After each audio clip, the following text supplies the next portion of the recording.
Hi, welcome back to Half a Clue. I'm Blake. I'm Ron. And I'm Jason. Can we talk about the Replacements movie? No. Why? Because we have nothing to say about it. No, the cartoon movie. No. Why? Because we I'm have just nothing fucking to with say. you. Okay. Why do you guys want to talk about the replacement? Nobody we wants do to not. talk about the We do I'm not. just fucking with you. Talk about Wendy Wu, Homecoming Warrior. I watched that recently. I really watched that Why would you watch that? because Cheyenne put it on, and I found it kind of entertaining and like a morbid Why would curiosity. Cheyenne put it on? Because we were browsing Disney. Actually, okay, it's like a little bit my fault. You need to 'cause get so- off Disney Plus. So I know. Or- so no. Let me explain my. Let or me start explain. watch- Can I explain myself really quick? Fine, explain yourself. Okay, so she put it on, and then like she was like, "Oh, this is like so bad now watching as an adult, right?" And I was like, "Yeah, this is terrible," but I was kind of entertained by like how bad it was. And then she was gonna turn it off, and I was like, you know what? Like we're like 10 minutes in, we might as well just watch it. So I guess it's a little bit on me, but I just found it kind of funny. That's terrible. Well, if you should watch on Disney Plus is The Simpsons. Simpsons. That's probably the best thing on Disney Plus. It's fantastic. I'd say for you, start at season 4. That's what I recommend to anyone who... Because season 4 is That's when really... it starts getting dumb. No, that's when it really like crystallizes into like The Simpsons. Like arguably season 3, but I think sometimes it's a little, even then it's a little too early for people to get into. Aren't the animation like different in the first season or something? Oh yeah, I mean, Bart looks yeah. super weird. From the first season to like, I'd say about season 4 is when it becomes like the more common animation style that everyone knows. Like season 3 is probably the season 3 is like actually like when it really starts to become more solid. Like certain characters stop switching races for some reason. Their hair colors, like Chief Wiggum's hair was black at first and then it becomes blue. Smithers was black and then he became white. Wait, really? Wait, really? Yeah. When they first showed Smithers, he was black technically, but they said it was a mistake. But like, you never know. That's a weird Ow. mistake. I've never really been into it. I don't know.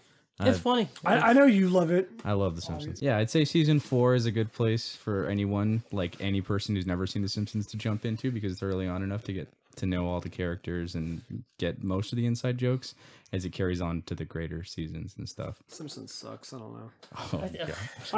I've never given it a fair chance. Well, then you can't say that it sucks. Then yeah, that's you can't say. You that know at what? all. I think maybe I'm just still mad that my mom didn't let me watch it when I was like young.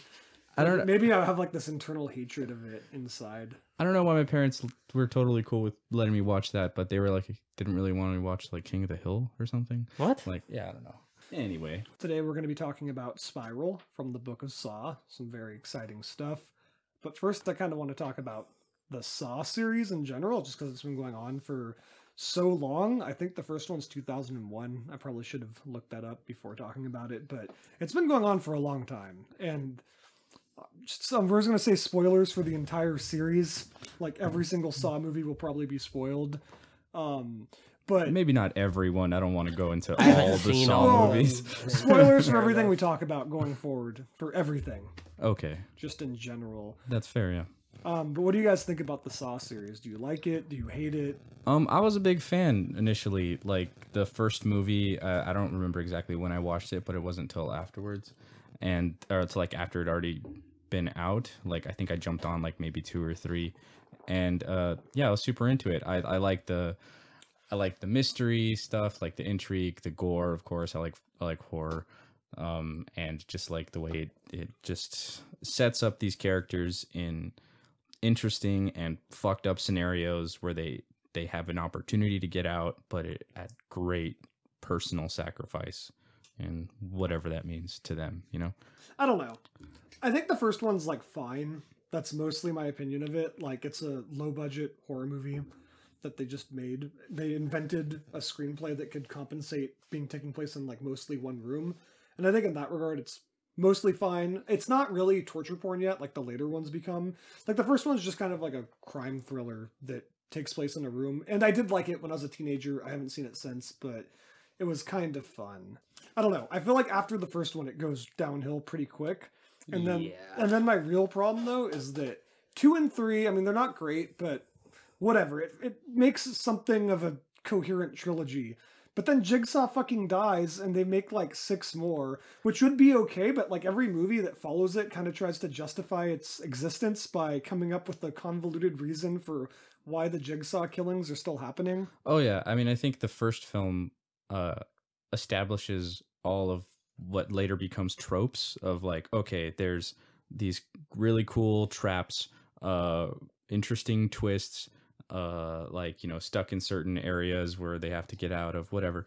But like it's like it really just becomes nothing but traps and twists by the end. Like it's just like, what ridiculous, over the top, insane trap can we come up with, and what equally unrealistic and convoluted twist can this lead into? And it's like, it's no longer just you know, Jigsaw anymore. Now it's his accomplice. Now it's his accomplice and his secret accomplice. Now it's his accomplice and now it's also his Well, that's wife, what I mean. and Yeah. then his wife's assistant, and also his first victim, and then all these other victims. It's like, what? Well, the Well, problem yeah, is like, I mean- they're trying to invent a reason for the series to go on.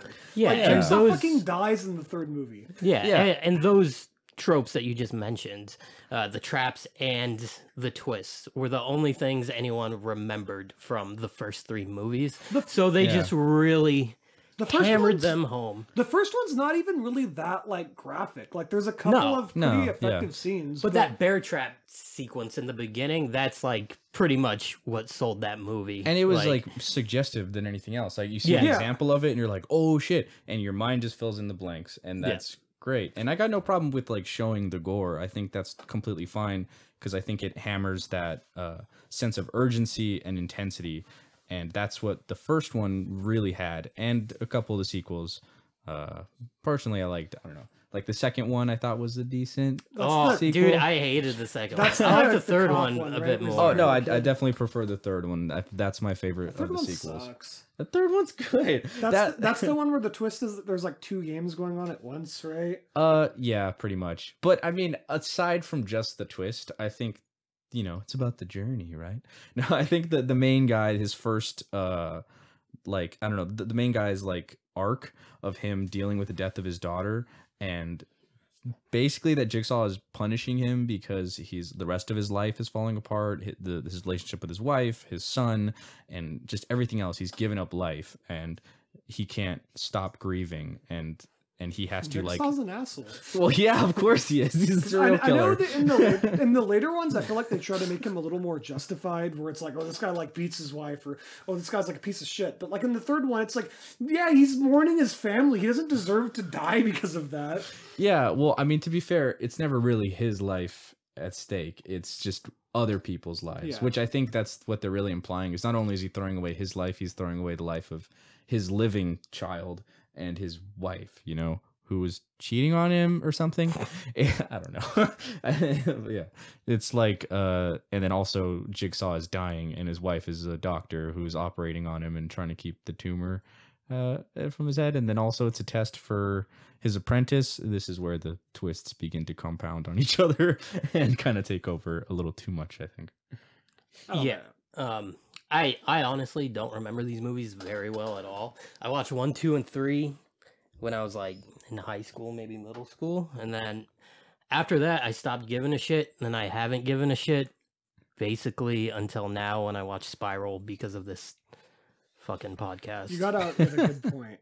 The series like ends on the third one, and it keeps going. In every movie, it's like, oh, Jigsaw had a secret accomplice, and that accomplice had a secret accomplice, and that accomplice had a rival accomplice that was trying to win over Jigsaw's favor, and it just never fucking ends. And I don't Yeah. know, I actually never saw. I've seen all of the Saw movies now except for Jigsaw, which is the one that came out in 2017. I think, yeah, that's the only one I haven't seen. Yeah, either. I'm not sure like what I'm sure there's some big twist in that one too. I'm not sure what it is, or I don't know. I just feel like these movies, they always a just have to twist. keep inventing fucking reasons to exist, and it's a little annoying, but it's also kind of funny. But I don't know. I guess my point is the first three they're not great, but they make a trilogy. Then 4 and 5 and 6 are pretty bad in my opinion. But I like the last one, or not. I guess it's not the last one anymore. But there's one literally called Saw: The Final Chapter. That one's really fun. It's not. Is that the taking 3D itself- one? Yeah, it was Probably. called Saw: The Final Chapter 3D, and then it had like the caption, "The traps are real." I remember that was like on all the posters. Yeah, they killed real actors in that one, I think, right? the lead singer of Linkin Park's on it. Oh yeah. Actually, Chester? he is the most memorable trap for the later Saw franchises his for back me gets for some ripped reason. off. Yeah, exactly. It's so intense. He's like some skinhead guy. Him and his like other shithead buddies are like there, and he has to peel his own skin off of his back in order to free himself and then save him and his friends.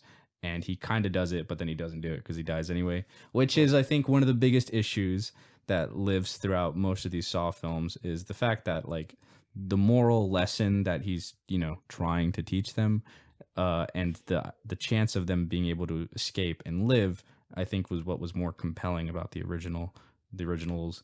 And then it no longer becomes about that anymore. It's just like, how can we kill these people in the most gory, To be fucked up way fair, in the possible? last movie though, it's not Jigsaw. It's like one of his Oh, yeah. accomplices, and like that guy is just trying to like kill people. So there is a little more of a reason. But that I like Saw the last or Saw 3D, the final chapter. The traps are real. It's a little more self-aware, and it's kind of just hilarious. Like, it's not taking itself seriously. It doesn't, like, its twist is like basically a joke that fucking Dr. Gordon also the original victim. Oh yeah. For whatever fucking reason teams up with Jigsaw, even though like his entire arc in the first movie is him like coming to terms with all this terrible shit and chopping off his own arm, and after that I guess he just goes to Jigsaw and goes, I'm in. Like, I don't know. But I like it. It's that one's like, it's basically a joke movie. Funny enough, he's not in the actual sequels because he was in a contract dispute with the production company, because like basically I forget exactly what the details were, but he was having some kind of issue with Carl Elwes. God damn it, how do you spell his name? Elves? Elwes? Elves? Princess Bride guy, you know him. Oh, that guy. Yeah, I like yeah. that guy. Yeah, he's great.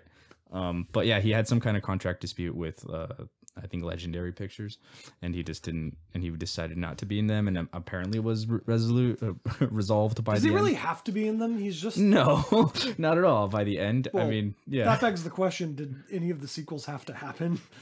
No.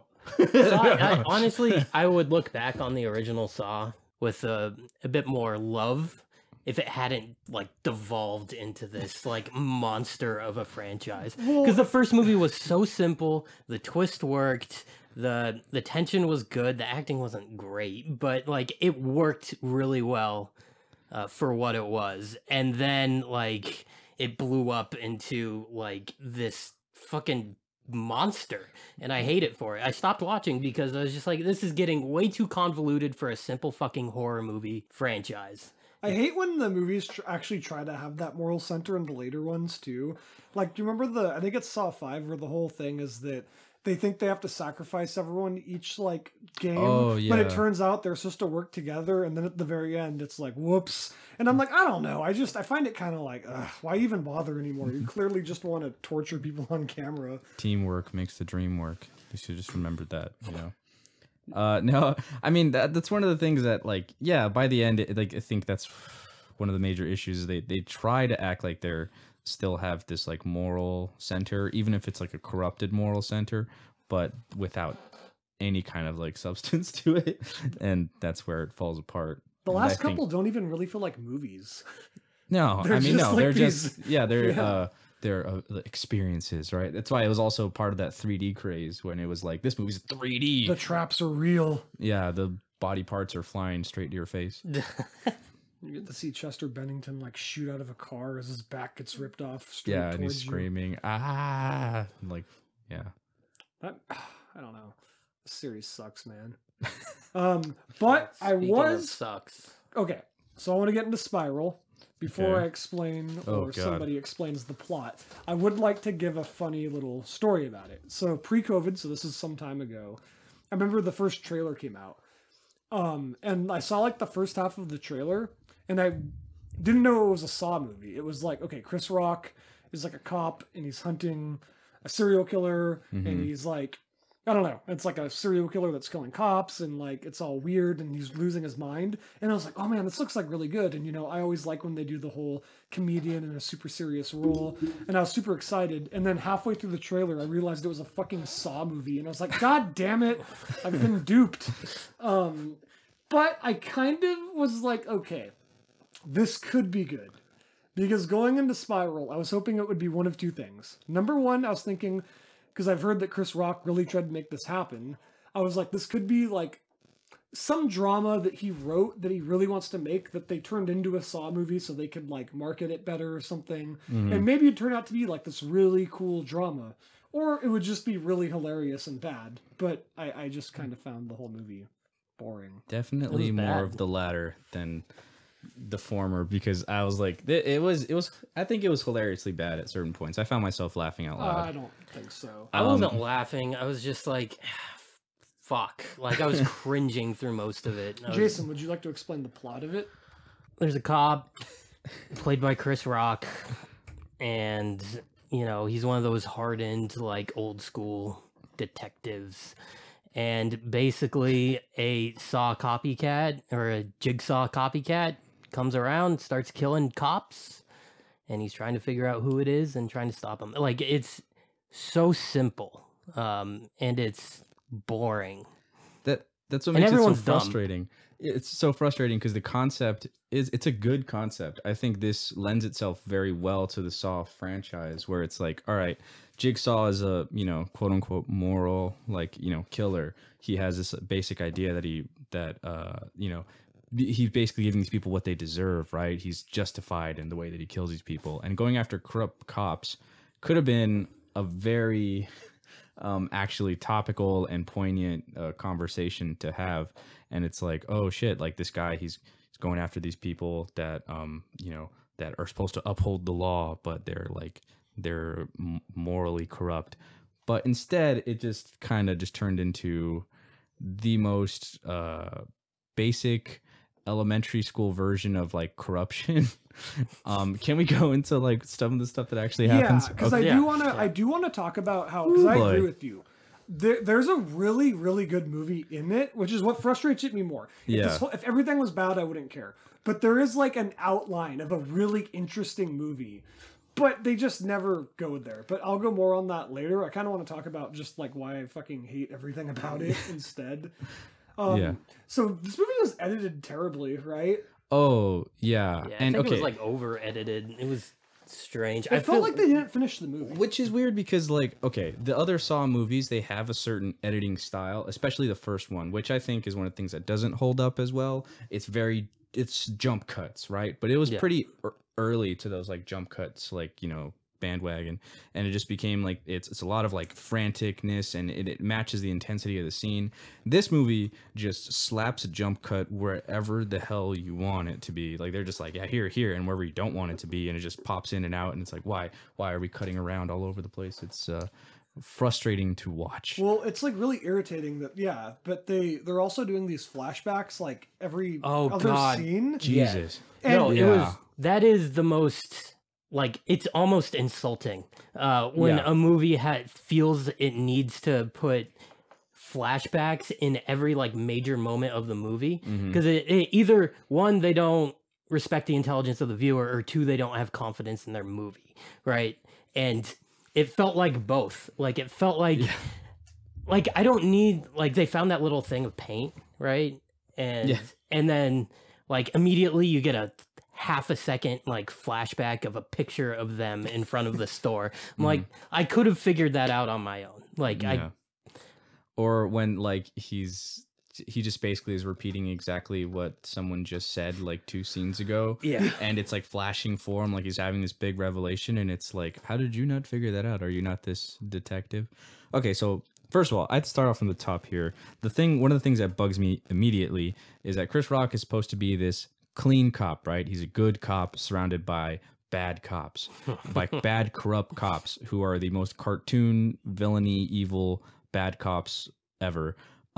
His former partner just shoots a witness point blank in the middle of an apartment with his son like 5 feet away. This guy's just like a regular family guy, right? And he just just splat out just kills this dude.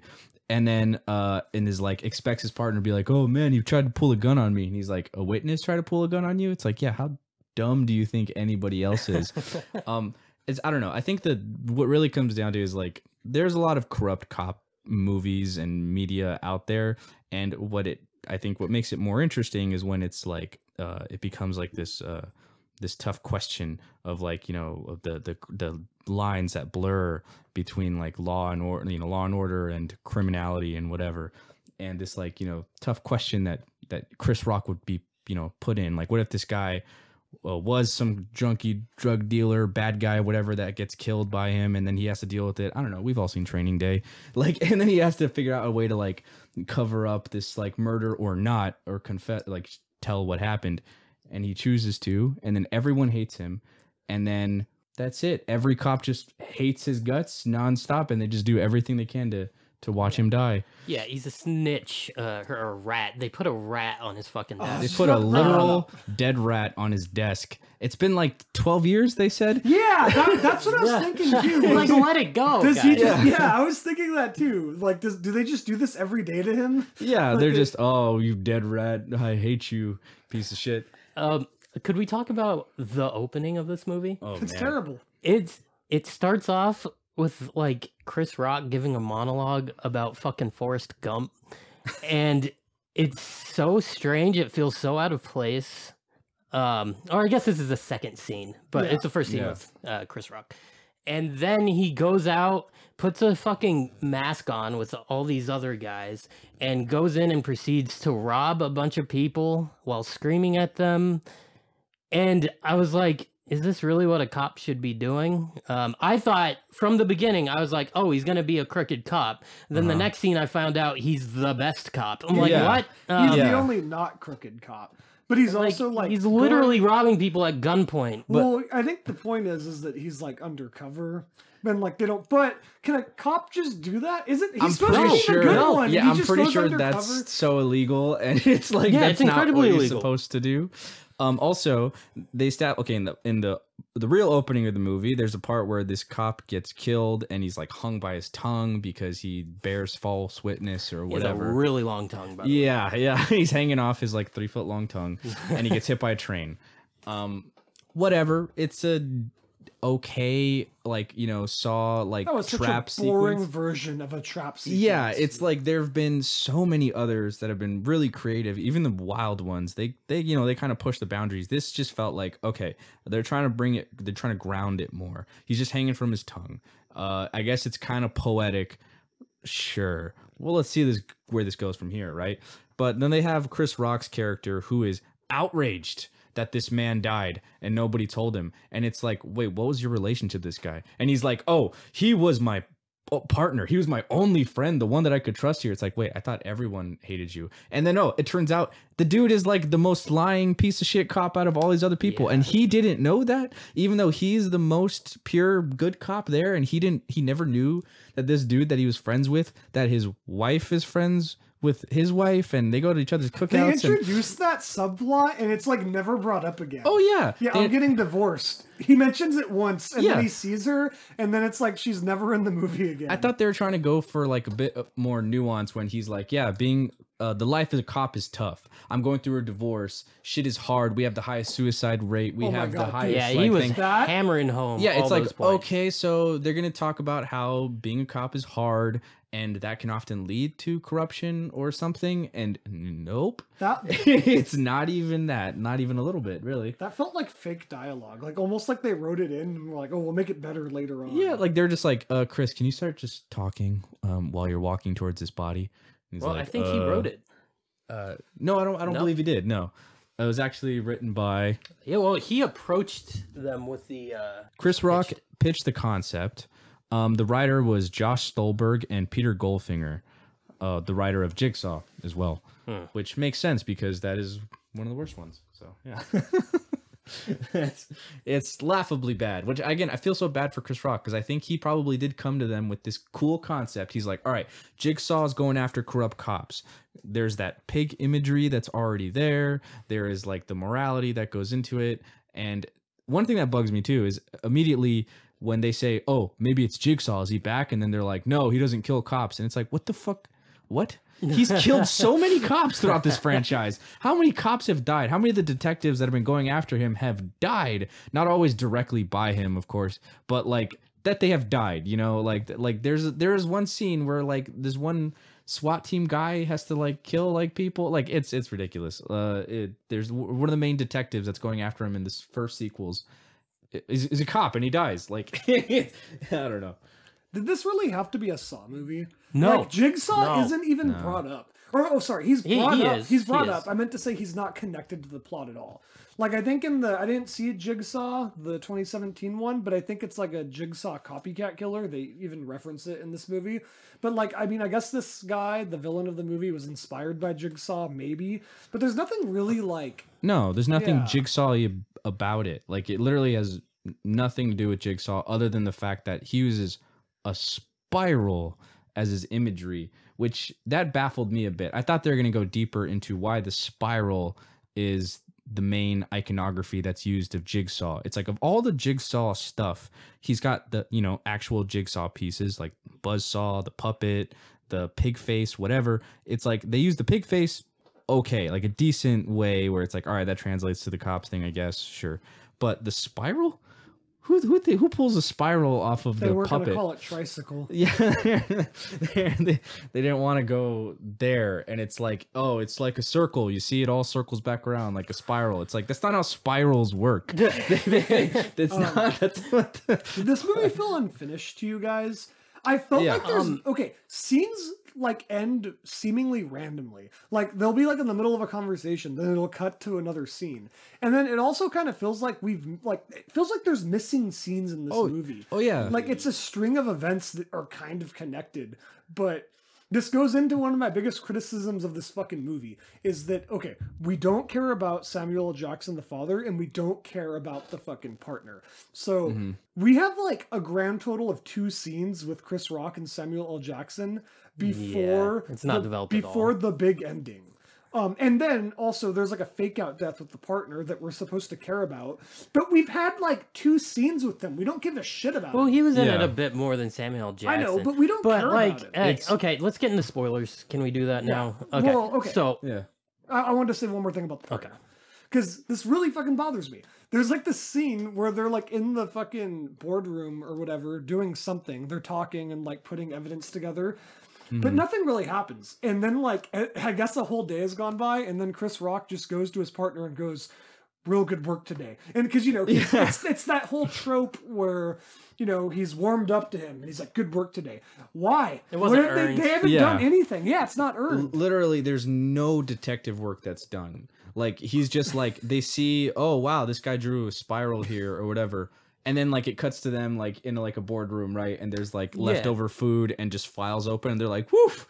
Oh man, we've been at this all day." It's like, what the fuck have you Chris been doing? Rock doesn't do any investigation work. The no, entire he, movie. the guy sends him packages, and that's all the investigation he Yeah, does. they go to where I that mean, I guess they is. go to they go to the dead bodies, but other than that, he's just sitting at his desk. Then he gets a couple packages, and he's like, "Oh fuck, I guess I have to work." I don't know. It just felt weird. They find a body that's been hit by a train, and they're like, "Must be a homeless guy." Yeah. And it takes the detective, best detective, Chris Rock, to lift up his arm and show that he has like a Fitbit on and like a dress shirt, and they're like, "This wasn't a homeless guy," and it's like, wow.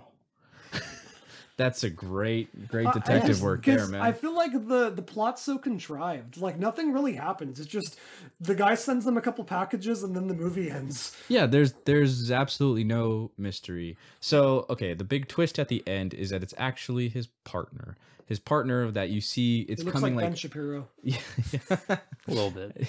it's actually like you can see it coming like a mile away. Like I thought maybe they were gonna have Sam Jackson be the one, but as soon as they thought that said too. like, "Where's your father?" I was like, okay, that's obviously not him then. And also when they kill his partner off screen, Yeah, and it's that was like, when I knew. I was like, okay. yeah, it's like he's all right, gonna so be- it's obviously not this. That's obviously that guy because why would they not show his gruesome death? Like this is Saw, right? Yeah. we're supposed to be see their death. I wasn't sure because this movie handles the torture scenes so weirdly where like they start, then the movie goes on, then we flash back to them. Yeah, Yeah. like It's keeps so cutting odd. back. It's such a weird way to do it. Again- And yeah, and there's only like 3 trap scenes in this movie, right? There's Yeah, really not yeah, that there's- it was many. toned down quite a bit. The opening scene where the man is hanging by his tongue, then the second scene where the guy gets his fingers fingers. pulled out, which was okay. That's the best one, I think, in the film. But even then, not that strong of an entry. No. It wasn't that gruesome. Not that it has to be, but I don't know. Then the It's just, third one is the guy who takes a bukkake of glass to his back Oh, from you some missed kind the, of air the cannon commissioner. thing. Yeah, the captain. Oh, the commissioner gets The wax. wax and oil poured on her face. Which again, none of these traps have anything that makes a saw trap work. Which is one, you have to be able to get out of it somehow, except for maybe the tongue hanging one. The guy had to rip off his own tongue, but I'm pretty sure you die from that. But like, he had to, because when he does rip himself off, it's like a foot Like long. everything from like Yeah, in it's your like throat. his esophagus is gone. It's like, so you're dying then. You're not getting out of that at all. So there's what's the tension there? And the same thing with the guy pulling off his fingers. He's not getting out of that. He's just getting his fingers pulled off. Yeah. And then if he doesn't pull them off in time, he gets electrocuted, which he still gets electrocuted. So it's like, well, that seemed pointless. And then the girl, where she's getting hot wax poured on her face, she has to sever her own spinal cord. Yeah. In the How lamest way easy possible. is that to It's do? not easy. Like, No. would you even be able to do that? No. Like, she has to, like, yank her body back? She's laying down. She's strapped down, and she has to like move Just her like neck. wiggle herself Yeah. on the fucking. It's bad. Yeah, one other thing that bothered me about that one was once Chris Rock like runs in and he sees what happened, and he starts trying to give her CPR without checking underneath her. Like if she had survived, he'd be like slamming on her chest and pushing that razor into her back even more. He also immediately pulls the hot wax off of her face that is melting, and it's like that's like the worst. Like I'm pretty sure you're not supposed Just to like rip her face off. Yeah, like he literally just rips her face off, and then he starts pounding on her chest. And remember, she still has a blade that's cutting into her neck.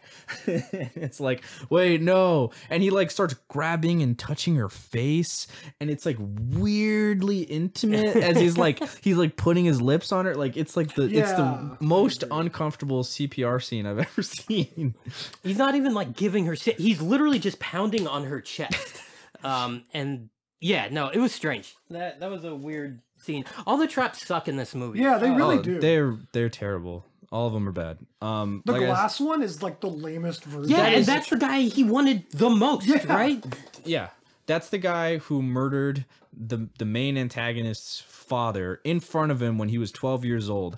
And the elaborate scheme that he comes up with is that there's a conveyor belt that is pushing glass into a crusher that then shoots at him with like an air cannon at his back. It's like, that's fucking lame.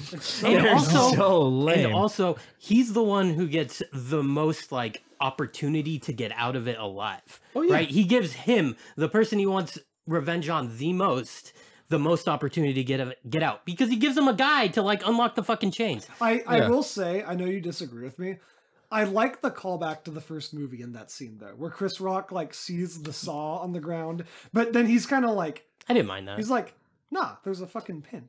Yeah. I like that. He kind of like figures out how to get out of it. It's like, man, I wish that was Rocky- set up, I Yeah, think, know. by well, the guy. yeah, I think the guy was just fucking with him, but I don't know. It's a nice little callback. I don't know how the guy would know to make that callback unless he saw the first Saw movie. But Yeah, that's where I disagree, because I felt like it was just completely pointless. well, in and a just movie tacked that's on. joyless, you have to fucking invent things to be happy about. What I enjoyed was how much yelling is in this movie. There is Oh, dear God. so much yelling. Give me it all! This part where Chris Rock is like, he's just runs in and then he's like, where's the commissioner? He's like screaming for her, and they're like, what the fuck are you talking about? Because he just barges in, he's like, where is she? And they're like, someone's like, I don't know, I thought she went like downstairs or something. He's like, oh, we gotta go save her. And then one guy just grabs him, he's like, why are you so upset? And then he's like, because everyone's dying. And then he yells at him, he goes, you're too close to this. And then Chris Rock literally looks at him and goes, ah! This movie has every fucking cliche cop movie line in it. Yeah. You're Oh. too close to this.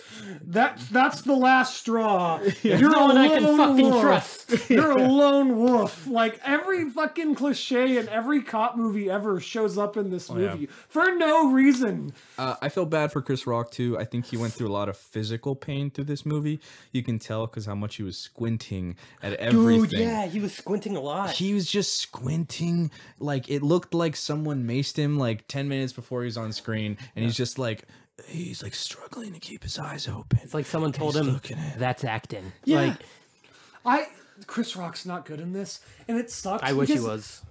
He's a good actor. Like, He I is. think he could have pulled it off, but this is clearly on the director because Samuel L. Jackson isn't very good in it either. Yeah, Yeah, no no one's one's good. good in this. Yeah, how There's is- bound to be one good person in a movie, But and there there were isn't. none. I Yeah. just don't understand how everything about this movie is so awful. I hate how it's edited. I hate how it's shot. I hate the acting in it. I fucking hate like everything about it, and it could have been good. The tone is completely off. Chris Rock is trying to joke around I actually very liked his awkwardly one-liners. at certain points. There were certain points where they made me chuckle because it just felt so out of place. Where I'm just like, what? Like, where the fuck did that come from? Like out of nowhere. His Forrest Gump line in the beginning, it was like so dated and kind of lame. Like, who hasn't made that joke that Jenny just used Right. Forrest and she sucked? It's like, yeah, like everyone made that Yeah, observation. everyone knows that. Everyone Yeah, knows. like Yeah, and that's the thing about this movie is it feels like it's from the wrong decade, right? This feels like it should have been made 20 years ago, and it would have been okay. Well, I think they were maybe going for the retro cop movie thing. Just I don't care. It's still bad in this year. I don't know. Okay, I really want to talk about the ending because it didn't do anything for me. So the big twist at the end, or I guess that's not the twist, that's the follow-up to the twist, is that basically the villain's like, your dad's a piece of shit, and he's like fucked everything up, and the dad like kind of admits to it. He's like, yeah, cops are bad, and then but then like he sets it up so that a bunch of other cops, I guess, who would maybe be former employees to him since he was like the police chief or whatever, show up and shoot him, like almost like a poetic justice thing, right? And Chris Rock's like screaming, no, because he's watching his father get murdered in front of him. And I was thinking the whole time, this should give me some kind of reaction. I should like feel bad at least, but I was just like, oh my god, is this movie fucking over yet? And yeah, it was. Yeah, and then it And then it just immediately ends. ends because it goes for that classic Saw moment where He doesn't say game over. he does not say game over. I don't know, like I really don't know how they didn't do that. Where they're like, hey, let's show some restraint here, because I didn't feel like they did that anywhere else in the movie. But like he just slams the gate closed and he's like, could you done this? And it's like it's the dumbest rig. They like set up Sam Jackson to be like to some contraption that like, you know, holds up his arms and his legs, and then when the cops show up, like a shotgun pulls out from under his arm, and then he just points it at the cops, and all the cops who know who that guy is, first of all, they all know him personally, and they see that he's clearly strapped up to some contraption, and if they just all just took a step to the left, they would be fine. But they all of the cops just immediately open fire and don't stop shooting until they're like, I mean, I'm pretty sure they had time to reload. They're just like boom, boom, boom. No. Shotguns, assault rifles. They lit like him the guns. fuck up. Yeah, Like, it's like I why? don't know. I was also bothered. I'm like, wouldn't they fucking see that he's like attached to like a robot machine? Yeah. And I don't know, it just really bothered me because I'm like, fuck, this should matter. Like the main character watching his father get murdered in front of him, we should care. But like I'm not even joking. I think Samuel L. Jackson and Chris Rock share like 2 scenes this entire movie. Yeah. So there's at the very beginning, they have like what's an attempt at a heartfelt scene, I think, where he's like, haha, dad, all you do is like get pizza with me, and that's you being a father. And he's like, my father never even did that. And then they're talking about that, and then he's like, okay, we'll get dinner later. And then there's one other scene with them, and it's a fucking flashback. It's a flashback. He's like, what is it? The other shit cops are sitting in a car while Chris Rock is outside of some warehouse, and he's just like, I need backup now. And then the other cops are like, yeah, fuck that guy. Yeah. They're like literally on the next block over. They're just like, yeah, fuck that guy. He gets shot, and they're like, oh shit. And they panic and go over there. It's like, what did you what changed? expect to happen? Yeah. What shouldn't they have been like, yeah, okay, fuck him. Like, let him die then, I guess. It's like, that was another, there's no sense of urgency throughout this entire movie. Even at the point when, in the beginning of the film, when the first cop gets killed and all the cops are freaking out because, of course, a cop got killed in a really brutal fashion, and they're like, oh my God, what are we going to do? We got to fucking find this guy. And then another cop tries to take on the case, and then Chris Rock is like, no, this is my case. He was my buddy. And then immediately all the cops flip and we're like, we don't give a shit about the case anymore. It's like, what? They immediately start tuning him out, like literally just like looking away, talking to themselves, and it's like, even though they're the ones who are being targeted. yeah, like it's like, do you not understand that they're killing you guys? And this was your friend that you're supposed to be like angry about? Like, since when are cops so passive about other cops dying? No one seems that concerned about anything. Okay, but one time they did get concerned, and it felt so out of place, was when some guy in a pig mask ran up to a random cop and like cut him 3 times, and then the entire department is like losing its shit over this, and I'm just like, there have been cops that have died like over the past hour, and you didn't freak out nearly as much as this. You got cut like it was like a rose bush. It's like he fell into a rose bush. Well, part of the problem is that this fucking movie has no structure, and because of that, we have really no sense of time. Like, does this movie take place in a day, a week, or a month? I have no fucking idea. Like, it's just scene after scene after scene. Chris Rock's not really investigating anything. Things are kind of just happening. Characters aren't really doing anything. So there's really no sense of time. And it doesn't help that they're fucking flashing back and forth, both to, like, memories, but also things that happened in the movie. Like I said, the fucking whole idea that the people show up, like, for the traps, right? We see the beginning of the traps, then we go on, then later, once they find Chris the Rock's body. investigating them, we see, like, what happened, which I guess I can see what they're going for, the whole, like, the detective thing, but it doesn't fucking work. This movie has no goddamn structure in it. Because then they just say what happened, and they're like, damn. His fingers ripped off. It's just so bad. I just hate it. It's so frustrating. Also, they ruined the Saw voice. Jigsaw has a very iconic voice. Yep. That's done by Tobin Bell? Yeah, Tobin Bell, who's got like Bell. a fantastic voice, and he's like, "Do you want to play a game?" And then they replace it with like, it's like, welcome like to Kermit the my Frog. trap. I am here now. Pig. That does not sound like a pig. What? That's like, what? Why the fuck would it sound like a? If it's gonna sound like a pig, that is the dumbest interpretation. Oh my god, sounding like a pig. So this movie It's like, hey, Miss Piggy here / Yeah, Miss it's Froggy. fucking Kermit. This movie's clearly welcome. setting up like Welcome to probably my a trap. trilogy, but at least a sequel. I don't know if they're gonna do it, dude. But I really, way. really hope that the Ben Shapiro looking dude isn't their answer to Tobin Bell, because he does not compare to Tobin Bell. No. Tobin Bell is the best part of all of the Saw movies, because he still finds a way to snake in there somehow, even a flashback, or just even being just a voice of the Saw machines or gigs or whatever, and it lends so much more like menace and like presence to it. It's like, oh fuck, like he's got that intimidating sounding voice, and they usually warp it even more, and it sounds great. And this one, he talked like this. I'm honestly surprised they didn't just fucking make Tobin Bell involved. Like, this guy met Tobin Bell. Is this the first one he hasn't been in at all? Yeah, I think so. I would yeah, it think has so. to be, because he's in Jigsaw. I haven't even seen it, but I know that he's in it. Yeah, he died like 8 years prior, but still they find a way to make him in there, and it, you know, it makes sense. It's like having a Friday the 13th movie without, you know, Jason. Why the fuck wasn't... Which the first Friday the 13th movie did. Well, Yeah. Jason's Yeah, still in it though at the end. Oh, true. This movie's just awful. It's edited... I'm sorry, I know I keep talking about the editing, but it's just so bad. Every scene is just, like, weirdly cut together, and, like, scenes don't have clear endings. It's just... It, like, gives me fucking... it's disorienting. It's like a disorienting And there was no conclusion to it either. Well, that's because they're trying to set up a sequel. I don't Dun-dun-dun. care. Like, Chris Rock just, like, cries as his Dun-dun-dun. father gets murdered in front of him. He goes, no! Chris Rock screams for like the 5th time in the movie. So much screaming. Samuel Jackson's kind of funny, too, at the end, when he's like, no, don't come in here. Don't come in here. Don't come in here. Like, yeah. Samuel Jackson clearly saw this as a paycheck. Oh yeah. Yeah, he's like, yeah, I'll show up for 4 days. It's fine. was this movie... Okay. Was this movie trying to be political? Was it like a bad attempt at like fucking social commentary? Or did it just so happen to translate that well? Because it doesn't say fucking anything. It doesn't say anything at all. Like It's just like... I think it's just more trying to be topical. Like, this is... But no, but it was made... I don't know if it's even trying to be topical. yeah, if it was it's before the George Floyd thing happened. It was before like all the major political events of the recent year happened. It's just... I don't know. It's just... It's weird. Like, why is a Saw movie trying to be political? I mean, it could have worked. I want to talk about how I think this movie could have worked. Because there's like a dream version in my head where this was a great movie.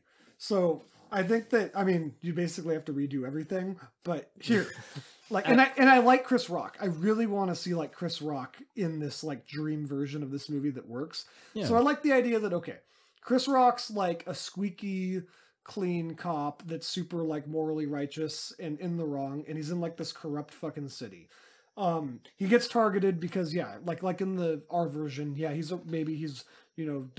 done right but done bad by the police, and he's turned people in and stuff. Anyways, he has a really shitty relationship with the cops, and maybe he even kind of like is thinking about quitting or something. He's like, oh man, like cops are shitty. And then comes along this serial killer that starts killing cops. And he has to hunt them. It's like on him to like hunt this guy, and nobody believes in him. And maybe he even is like starts to kind of sympathize with the killer. He's like, oh man, you know what? Like fuck the cops, right? This guy's like got a point. But as he gets deeper into it, maybe like his personal life starts to get affected, and then that's the movie. This movie kind of tries to go for that because at the very end, when he's like at the very end in the face off of the actual movie, when he's like face to face with Ben Shapiro's like, we should team up, and he says, I don't know, and this movie's so bad, I don't know if he's like being serious or he's just trying to get out of it. It's Yeah, I have a lot of questions about that end conversation. One, because he does what he says, like, he's like, shoot the thing, save your father, or shoot me, save your father and join me, or shoot me and your father dies. So he saves his dad, and then he kills his dad anyway, and then he runs away without Chris Rock, and it's just like, I thought they were teaming up or something. Yeah, like, there's that was his plan, and then I don't know. like, okay, so exactly, like, so his plan was then, his ultimate plan was just to have Chris Rock watch his dad die, even though he makes it very clear that Chris Rock was like his idol. Right? Yeah. Because he's like, you're the only good cop. You're the only guy. This is all for you, right? Like that's his whole thing. And then he's like, now I'm gonna make you watch your father die right in front of you for no reason.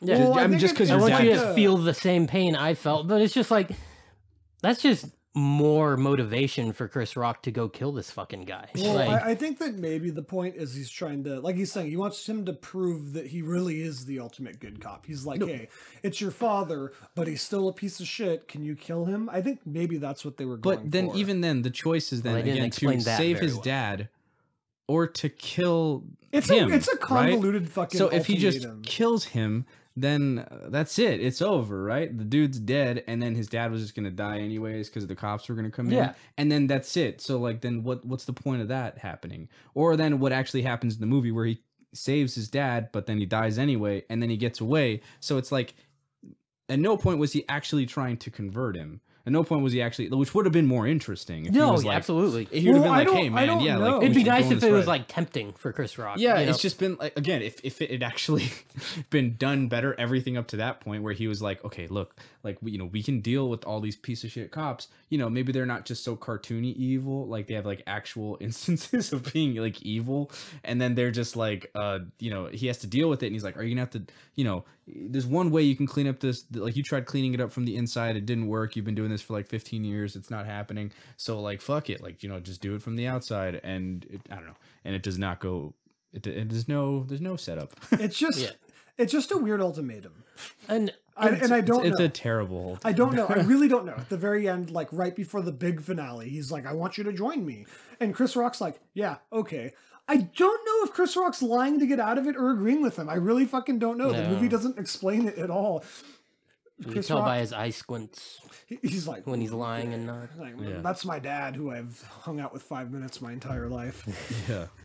Why did he have to be a Saw knockoff? Like that was my biggest thing. There was zero connection to previous Saw movies other than like, oh, Saw Cinematic Universe. yeah, but like the guy Ben Shapiro, he had no connection to Jigsaw whatsoever, and like it would have been way easier for him without the traps. He could have just literally like shot them. Well, or maybe he something. wanted. Maybe he like, wanted. mutilated To, well, them. maybe he wanted to torture them. I don't know. But he could have still just tortured and mutilated them, and then just had Yeah, nothing without to do setting with, up a TV on the subway and like, Yeah. like it just seems like a lot so of- much fucking work. There's a lot of production value, to add It's those theatrical. glitchiness. Yeah, but like no one's watching. Like it's I don't know. It just this movie didn't have to be a Saw movie, but I guess since it is, they had to do that. I don't know, it just felt dumb. Like once I found out it was him, I was like, "Why are you doing this? Just kill him." Like it's Yeah. simple. Did you expect Tobin Bell to be in it? I wasn't even thinking about that. No. while I watched thought it. there was going to be more of a. I didn't think Tobin Bell was going to be in it, but I definitely thought there was going to be some kind of stupid, dumb, convoluted connection to Jigsaw. Yeah, I thought there was which going would to have be. been dumb, but I mean, also, It would have made more sense than what we got. I think. thought that they were gonna use his voice or something, or again, like he'd maybe have a flashback of him seeing Jigsaw before and being inspired. Like, You're my oh 10th wow, apprentice. yeah, seriously. Because then they're like, it's another Jigsaw copycat. It's like, well, there's been like 12, dude. Like, yeah, they're not that surprising. Like, it's got to be him. It's like, no way, he died a long time ago. It's like, Why it would really does anyone not live have in to this be him. city where fucking murders just happen all the time? People are constantly being like tortured and killed. What city does the Saw movies take place in? Is it like, I think it's fucking just know. like it's Is it you New know, York? Gotham, or Gotham, Metropolis. yeah. Yeah, move It's not out, like a real, move away? It's just Every a city 5 that's years, there's a Saw copycat killer. It's nothing but warehouses and like. But as long tungsten as you're a blades. good person, you're fine. Yeah, well, fuck. If your family dies and you're sad about it, apparently that's not the case. I don't know. This movie's like anti-art. This movie could have been good. That's what frustrates It could have been good. It's a good concept. It's one that like, it's like remakes and redos. I feel like, bad for Chris remake Rock. this movie. Don't have it be a Saw movie, or if you're gonna do a Saw movie, then have it commit to that concept and have it actually stick to philosophical themes or whatever. And maybe push them to the max. See what you can get out of them. Like this this moral killer, whatever, philosophical guy who decides to kill people. Make this like nuanced movie about like that's making a political statement that's also a Saw movie. It could have been done, but instead it's just a bad movie. Yeah. Yeah, it's shit. Do we have any closing thoughts on Spiral from the Book of Saw or Saw 9? This is the 9th fucking movie in the franchise. I can't believe that. I have no idea. They're Is it setting really up the a 9th trilogy. one? Yeah, I thought it was more than 9. Saw 9. Huh. Why not just call it Saw 9?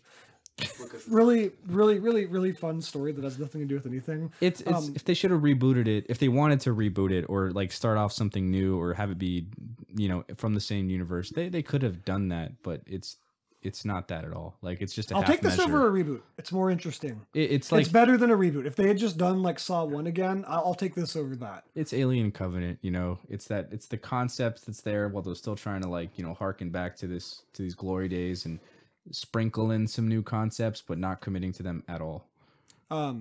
Really, really quick story that doesn't have really anything to do with the movie, but it does. When this trailer first came out, I remember it was like Spiral from the Book of Saw. I was actually working on a screenplay called Spiral, and I told our friend Sam, I was like, oh yeah, man, I had this like movie written. It was called Spiral, but I guess that's a movie now. And Sam was just like, just email Chris Rock. Tell him to call it Saw 9. Wonder if that would have worked. He probably regrets this. Chris Dude, Rock. I really feel bad for him. He's the one. He was like the driving force behind this, I think, and it could have been good. I don't know. Maybe Chris Rock can remake it. Yeah, he's lined up for a couple movies. He's gonna be working with David O. Russell. Oh, really? Yeah, he's in his next movie. What's and that? then I don't know. I think it's just on IMDb as untitled David O. Russell film. He was in Fargo, and I've heard he was really great. Yeah, in I that heard he one. was good in that. And then he's doing another more dramatic role about like an immigrant from Haiti after the earthquake who wants to be a boxer. So hopefully good things are coming for him. This wasn't it. Sorry, bro. Yeah, I Spiral mean, 2. he's still Chris Rock. He's fine. Yeah, I know, but like he's clearly trying to branch out and like Yeah. I'm gonna watch elevate the himself sequel to if be they like a make it. legitimate good dramatic actor. He should go And back. this wasn't it. He should make head of state too. I think Yeah, have him come back and be president, and then cross over with the the longest, longest yard. yard. Yeah. Yeah, he survived the explosion, and then he became president. Mm. Do we have When's anything Grown else Ups 8 coming out? Do we have anything else to say about Spiral? No. Jason? No, I'm good. I hate this movie. I'm excited for the sequel, regardless. I hope they make it into a trilogy. We are now joined by special guest Philip, and we are going to talk about Under the Silver Lake. Hello, my name is Philip, and I am the special guest. He's a very special guest indeed. We're very happy to have him here. And now we're talking about Under the Silver Lake. Ronald, I'm going to give you the impossible mission. Can you please try and explain the plot to this movie? Oh, okay. All right. So this movie follows Andrew Garfield as this very strange person who's living in Los Angeles by himself and who becomes infatuated with this girl who lives in his complex, and he basically starts following her around after she disappears, and he becomes obsessed with finding where she went, and that leads him down a rabbit hole, the rabbit hole of rabbit holes in Los Angeles and Hollywood, and it explores all facets of LA life, from hipsterness to the golden age of Hollywood to the music industry, everything. It hits all of it, and it eventually leads you to this grand conspiracy. Yeah, that's the best I think I can do. I like how you called him the very odd guy. He's Um, an he's- odd Yeah, man he's weird. in a very He's odd weird. world. I'd say that Yeah. he's very unwell mentally. Yeah, he's unstable. So this movie's kind of hard to talk about because it's like, where the fuck do you even begin? But Yeah. I do want to say that this movie would not have worked without Andrew Garfield. He plays this part so great because he's at the same time very, very manic, but he's also very apathetic. Like, all this crazy shit happens to him, but he's super manic most of the time, but when the crazy shit goes down, he's kind of just like, oh, okay. And he like takes everything at face value, and it's actually really hilarious, which is, I think, my favorite thing about this movie. It's very funny. There's a lot of moments that made me laugh out loud because they're just so weird and odd, and Andrew Garfield's like a weirdo. Yeah, it's definitely goofy. The plot is strange. Andrew Garfield is strange. And it's just like, you're just living in this world with these weird people, and it just kind of owns that, which I really appreciated. A lot of films, I don't know, would take this plot and really like take it seriously, which it does to a certain extent, but it just has fun with itself, I think, which I appreciate. I feel like the whole movie, I was trying to figure it out. But I don't know. You have to like almost go to sleep and like literally sleep on it, and then wake up the next day refreshed before you can even start trying to break it down. Because I know that the first 30 minutes or so, I was very adamant mentally. I was like, okay, this is about pop culture. Like, this is about a guy that's obsessed with movies and media and shit. Like, Andrew Garfield's very attached to like the things he owns. Like, he's got tons of like posters for music and movies and like video games and video game magazines, and like he even has like a favorite like porn magazine that he's held onto, Yeah, I the guess, his entire Playboy. life. And just like the aesthetic of like every house he goes into seems to be filled with like movie memorabilia and shit. But then This I like film's a his- it's a love letter of like Hollywood. I don't know if it's a love letter or a criticism though. Well, yeah. Well, Because No, I definitely think it's a love letter. I mean, one, it's like constant mentioning, I think, Janet Gaynor, or and then Oh, yeah. and this is also a very Hitchcock influenced film. I mean, literally, there's that's like the first thing. There's a I noticed. poster, this is like psycho poster. the psycho poster. There's three people standing in front of like a grave, and they leave and say Hitchcock. Yeah. It's so Well, subtle. his face is like part of the tapestry of faces that are in that guy's home. The life masks. Yeah. And that guy, I mean, obviously there's a lot of David Lynch in here. And that guy, the guy who writes the magazine, was also in Mulholland Drive. He was in that diner scene, which was awesome. If you want to talk about Hitchcock, though, there's actually a lot of like Hitchcock like shots in it. Like, of course, the rear view window one where he's got the binoculars. Then there's one where he's driving his Mustang, and it looks very much like the same shot in Psycho when like she's driving. There was quite a few shots that looked straight out of like Hitchcock movies. Not Hitchcock, but also the bathroom he goes to at the party is like looks just like the bathroom from The Shining. I don't know if you guys noticed that. There's a lot of Yeah, influences. but I don't know that it's all a love letter. It feels like kind of hypercritical of Hollywood too. I think it's more hypercritical of pop culture, but not necessarily of Hollywood. Because I mean, like, if it was a criticism, I mean, he wouldn't have directly like visual references for these films, and also like just based on the director David Robert Mitchell, who also directed It Follows, his like based on his Twitter feed and all this stuff, he's very he has a huge reverence for these old classic films. Oh yeah, And, they're sprinkled throughout. Like every time they go into a different house, someone is like watching a classic Hollywood film, from the silent era to like Marilyn Monroe, to like some more modern classics and stuff. I mean, at one point, his clue is, what is it? It's rub James Dean sit under Newton, or what is it? Rub Dean's head, sit under Newton. Yeah, it's like, hey, that was one of my favorite lines in the movie when he's like, "Hey, I saw you rubbing that statue's head." It's like, follow me. No, that's not even the best part. The best part is this fucking guy walks up and he's like, "Who are you?" And he's like, "I'm the homeless king." And then like Andrew Garfield just like, really? And that's what I mean. His apatheticness to like the weirdness of this movie is so fucking funny to me. Yeah. But it's a criticism of pop culture at the very least. Like I saw that as a huge part of the conversation, because I'd say that so I've kind of, like I said, the whole movie I was trying to figure it out. One of the like big three things that I can kind of decipher from this movie are, number one is a criticism of pop culture, or maybe not pop culture, but being obsessed with it and making it like everything about you. The other big thing I saw in it was like there's definitely a lot of themes of like misogyny, and I think it kind of goes hand in hand with the pop culture theme. And then the third one was I definitely saw a lot of criticisms of like just LA people in general. Like this movie makes fun of hipsters like a lot. Oh yeah, Topher Grace is like the ultimate hipster and creepy and a pervert, fucking dude. douchebag. Yeah. Well, not just that, but like so he just walks. There's a huge motif in this movie that he just walks into fucking parties that like he shouldn't be invited to. Nobody seems to notice.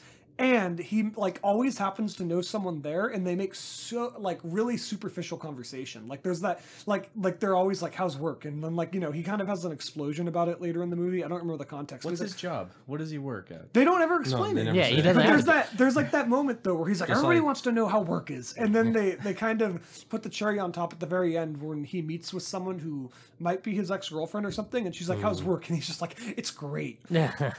Which, by the way, leads me into one of my other points. Is this secretly a breakup movie about getting over a breakup?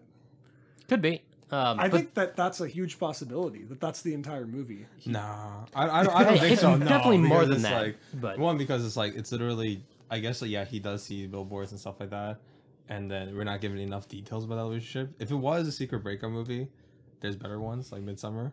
Oh yeah. yeah. What's it called? But no, I wouldn't go. Oh, I'm not saying is it literally just that, but I'm saying is this also kind of a movie I about- think that's a big part of his character. Because he's Right, like, okay, like, the because fact this that movie he- reminds me a lot of Blue Velvet. I think I've said that because it's got a very similar setup, although they go in very different directions. Where it's like, okay, like a weird sex pervert dude like becomes obsessed with investigating something that really doesn't have anything to do with him, and that's like one of his biggest character traits. Is he's like a fucking misogynistic sex pervert. Like he sexualizes literally every woman he meets. In Oh this yeah, movie. we should talk about that. The theme of sexuality, and specifically female sexuality, is like it's in there from start to finish. It's literally how it ends. Is he's like, it starts off with him fucking this girl, this like actress, of course, and then by the end he's then fucking his neighbor that he was ogling at the beginning of the film, and it's just like present throughout of how women are, I think, just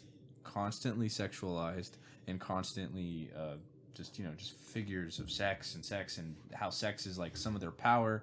There's the owl kiss, or what was her name? Sorry, the Owl's Kiss. It was Owl's that Kiss. it? The owl monster and thing. she was like this naked woman with an owl mask who was sneaking into people's homes and killing them for like some literally reason. using her sexuality to kill people. That's Yeah. where it goes into my theory that it's about like a criticism of Hollywood. Is like how Hollywood like can sexualize like all women. Yeah, that's like kind of where I saw that. the shooting star, like the Yeah.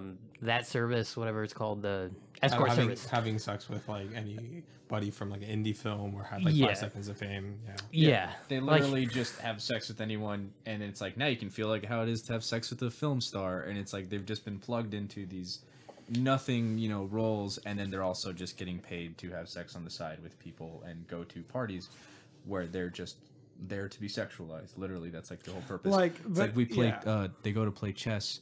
And with hot chicks, like Yeah, that's yeah. like that's one of the parties is that they just have this like chess club where just old dudes just play chess with each other, and then there's also women around. Yeah, there's also hot chicks. But yeah, Well, so I mean, if anything, this Jimmy is, Simpson was great in this movie. yeah, Jimmy Sorry, Simpson like- is great in everything. Sorry to cut you off. Okay. I mean, if anything, this is a critique of probably like the Hollywood system and like the way the way films are, and especially the executives, which are usually Yeah. almost all males, but not necessarily the films. I think like that is a huge reference for that. But yeah, it's pretty much like if what's it called, like the Me Too movement and all this stuff, and like Harvey Weinstein with his little like dirty ass fingers are like, oh, give me your secretaries, Yeah, I'm not yeah. saying he's criticizing Hollywood movies necessarily, but he's definitely the criticizing culture. the industry. Hey, this Yeah, the movie's culture. not necessarily about. I mean, I guess pop culture, but it's going hard on like the culture that we live in right It's now. anti-LA. And I appreciate it. Yeah. I don't know how much you guys have hung out in LA, but like this is fucking accurate. Like, so one of my favorite moments of the whole movie is the third party or the third or fourth party he goes to, like the last one. He literally like walks in wearing pajamas and he's wearing a plain white shirt that has a stain on it, and a woman goes, Blood, by the way. What? It was blood. There's like stained. blood on it, and she's like, "I love your shirt." And it's like I think it's supposed to be this like statement that everyone thinks that everything has to be some like art exhibit. And in that same thing, I don't know, he just doesn't. All these fucking annoying hipsters, like he's walking past one of them, and they're like, "What do they say?" They're like, "Oh, she's immaculate. She's so smart, and this and that." How old is she? She's 12, but let me tell you, she has a grasp on the human experience. That, Yeah. like, Yeah, she has an old soul. Yeah, she's really tapped into the zeitgeist. yeah, Yeah. like this really does represent like people that you would talk to like at a venue in LA or something. Yeah, she's like, oh, she's writing, directing, editing, and she did the sound design. And then having the songwriter basically be in charge of all the pop hits. Oh, of yeah. the past, Yeah. like, This 5 the decades. songwriter character was honestly, I think he was one of the one of the more confusing aspects. I mean, I understand, I guess, what he had to do with the major themes of the film, but like I was a little lost. Well, what do you guys think that he was really supposed to represent?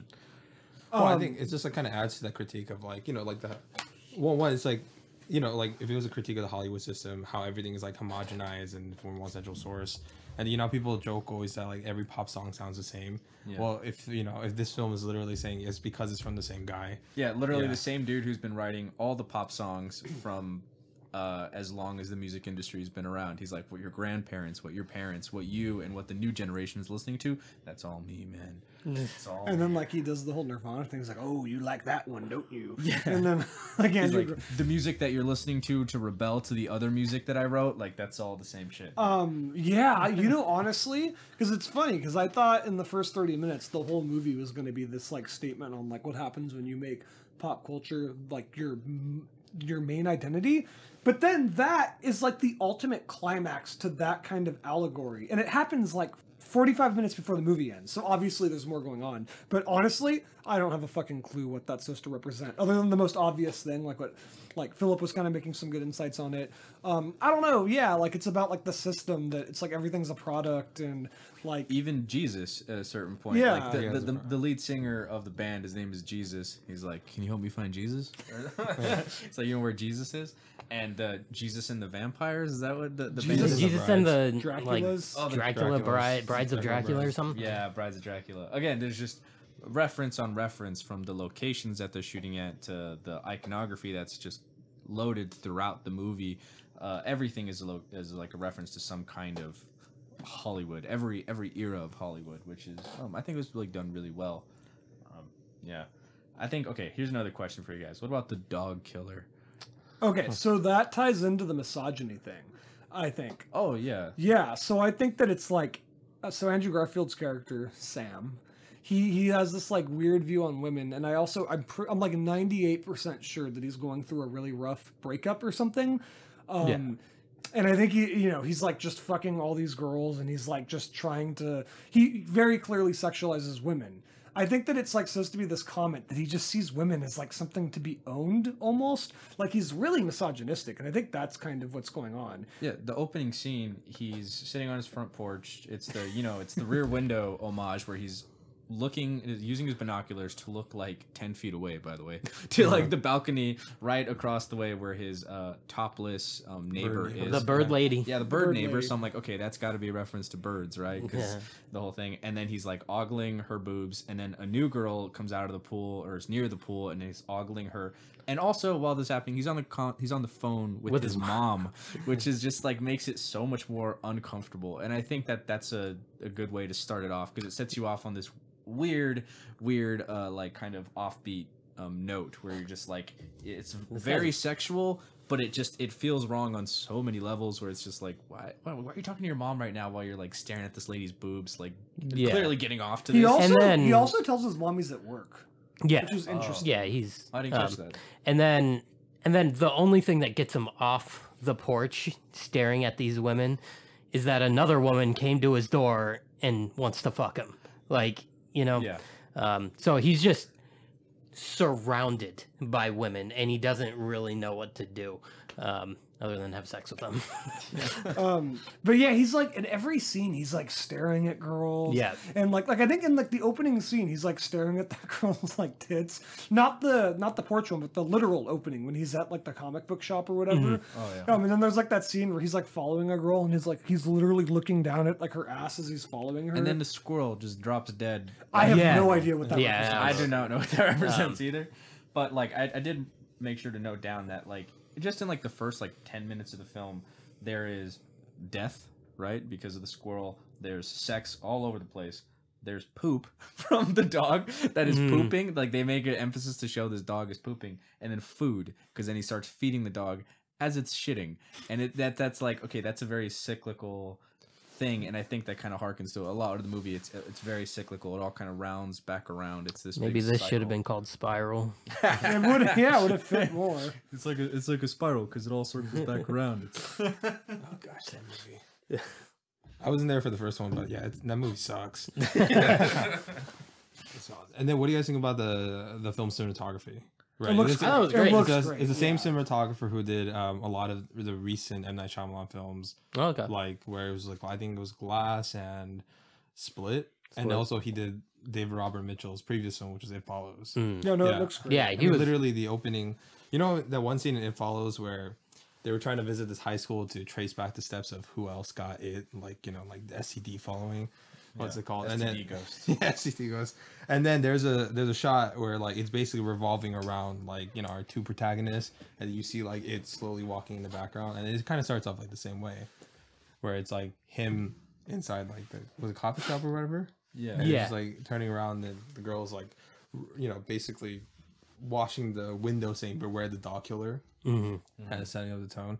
Yeah, I mean, like definitely, I think this guy has a very like a lot of usually a lot of likes to hold on shots. He definitely likes to have a lot of like center frame, like that one scene where he's talking with, where Sam, Andrew Garfield's character, is talking with the next billionaire to have 3 fuck buddies inside the little tomb. Yeah. And then like he's center frame. What's it called? There's always a rule of thirds. A lot of that going on. I mean, what do you guys? What else do you guys pick up on? You know, whether his shots or color scheme and stuff like that. Oh, I love the color scheme throughout and the use of lighting. There's a lot of like darkness and shadows. Like all the nighttime scenes I thought were just done like brilliantly. Like even when he's like on his porch or outside of the pool, like it was shot subtly differently each time.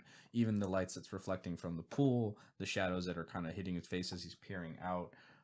It was done really well, and all the party scenes were in unique locations. I think there's like one where it's like inside of I guess it has that underground theme again too, where they're like inside of like a cave, which I guess is near the Hollywood Theater. I thought they were like at like the Bronson Caves, which is another like LA shooting location. It's been like the Batman location from like, you know, the 60s Batman and like a million other Hollywood movies.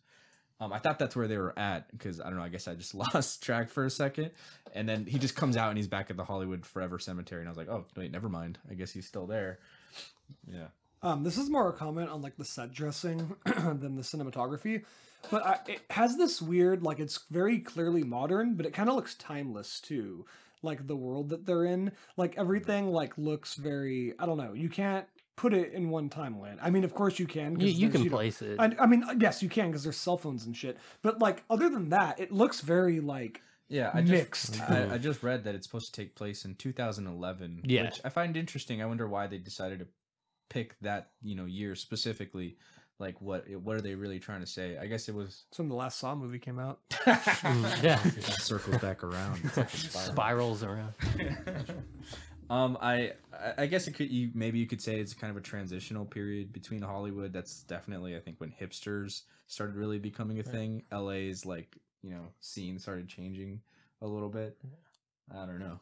Oh, even in the Hollywood system, that was the year before Avengers came out, 2012, and that Oh, was that just is when true. Disney bought Marvel. Actually, this film was supposed to come out, I think, around the same time Avengers Endgame came out.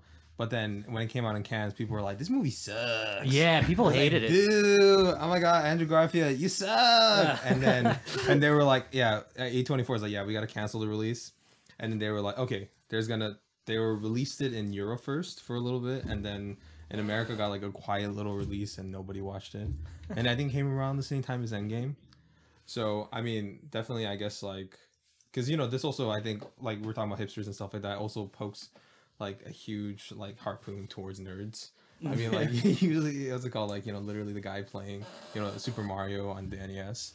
Yeah, And so- he uses Link, the map for Link. Which, Yeah. well, I don't remember, why did he use the Link map? I don't know. Dude, I don't fucking know. Because okay, just remember he was like MP, like he got the bracelet from Callie Hernandez's character. He was like the billionaire daughter, and then they were just like when they were in the almost fucking scene, and then but, like he gives the bracelet to her. She gives the bracelet to Sam, and Sam looks at it and it says sees NPM. And somehow he connects us like, oh, it's Nintendo Power Magazine. I'm like, wow, this guy is Well, there were moments where I was like, hold the fucking phone. Like the moment where he's like deciphering the shit on the pizza box, and that's Yeah. where the whole James Dean touched the head thing. Yeah. I honestly had no fucking clue what was going on. I was like, yeah, how is he getting that from this? Because he pulled out the lyrics and he's counting. I'm like, what is he counting? I was like, I couldn't. Was it like the chord progression? Andrew- No, it he might was have been. counting like the number of letters in Letters, each, yeah. That's and your 1, 2, then 3, like, 1, 2, 3. and then like relating it to another song with different lyrics. I think like Yeah. it kind of lost me. That's So what I mean. Where I really But thought, that's the kind of thing I'm fucking fine Yeah, I'm with. fine Like with they were putting in the effort to make you understand his next move, and it worked for me. Those are the things I can live with, like even if it's Yeah, not perfectly executed. Yeah, I was pretty lenient on like how they got to the clues because I was entertained enough. I mean, Yeah. when you think about it, it might not work. I mean, who knows? Maybe I'll watch it again. It's been like I haven't watched it since it came out, so I haven't seen that scene. But then I do remember when the Nintendo Power Magazine scene came out, like NPM on his bracelet and H6 to what's it called? No, it was like H6 to G4, and he's like, okay, so chess. yeah, and you put the Nintendo Power Magazine links map, and you put like the licorice map from the cereal box. He's like, oh, like wait, how? Like, how did you connect that How two did you together? link those things? well, because symbols is like another big thing in this movie. That's like a whole theme in itself. Did you guys? Tons of symbolism. Did you guys catch the title card? Because I have a weird thing for. I like title cards in movies. I like my title cards. Tarantino always does it the best. But this one, I like at first I was like, oh, there's no title card. It just starts with these like 4 symbols of animals on the screen, which I thought. But in the whole movie, I was like, okay, what is that? Because then you see a guy with the shirt with the same thing. The whole movie, it's like, what is that? And then I didn't know, and like a couple days later, I literally rewatched it just to try to figure it out. It is the title card. It's every letter of the animal spells out UTSL under the silver lake. It's like unicorn, tiger. I don't remember what the S was. Lion. Yeah. Kind of like Ozark. Yeah, Have you seen Ozark by chance? a couple episodes. Okay. Yeah, I think I watched the first season. What's called? They do the same thing where it's like they start off with like and then like 4 symbols to like represent Ozark or something, or whatever the episode's about. And then the guy's got like the shirt. and it's like spells out "Beware the dog killer." Beware dog killer. Yeah. I thought the guy he kept running into at the bar, his shirts were supposed to mean something because at one point I'm sure they do. Yeah. He was wearing a shirt that had orchids on it. I'm like, okay, that you could interpret like flowers have been interpreted to look like vaginas. Is this guy? He seems to be like one of the least sexist characters. He's kind of like neutral. Well, I wouldn't say that because he's spying on fucking girls. With no, like no, not Topher Grace's that's character. Oh, Jimmy okay. Simpson. Yeah, that guy, Oh, yeah. okay. He's at the party and he's the one who kind of just like guides him around, and he seems he's one of the least sexually driven men in the whole movie. He's kind of just like I forget exactly what his deal is. What is he? Isn't he an actor, I don't know, but or like he's trying to work in the entertainment industry.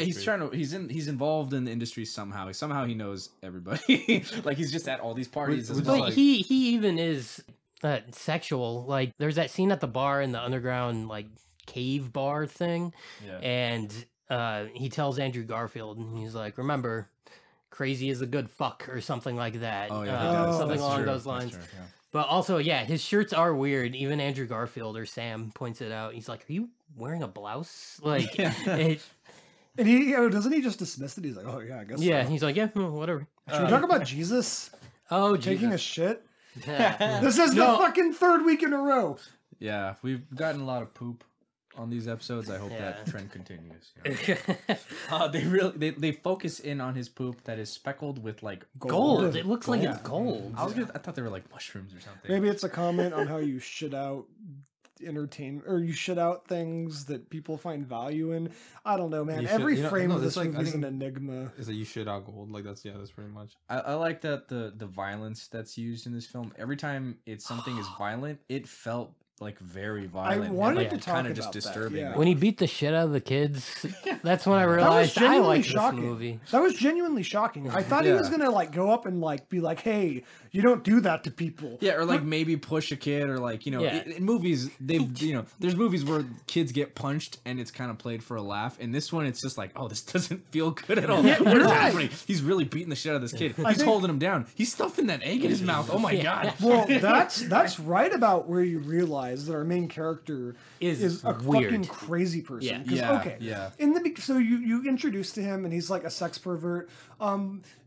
And then like he beats up some fucking kids and then immediately after decides that he's gonna dedicate his life to finding someone that he's met once. Yeah. That's kind of like the boiling point where They it's like, had one conversation before, and he's immediately put her on a pedestal. I love when he finds her. She's like, we don't even know each other. Yeah, she's Yeah. like, you what? Like Oh, you've been Jason, looking for me? I had a Like, question why? for you. What? When you first told me to watch this movie, you had made a comment that you don't think people will like this ending, but there's a scene not too long before that that defines the whole movie. What is that scene? Because I do want to know.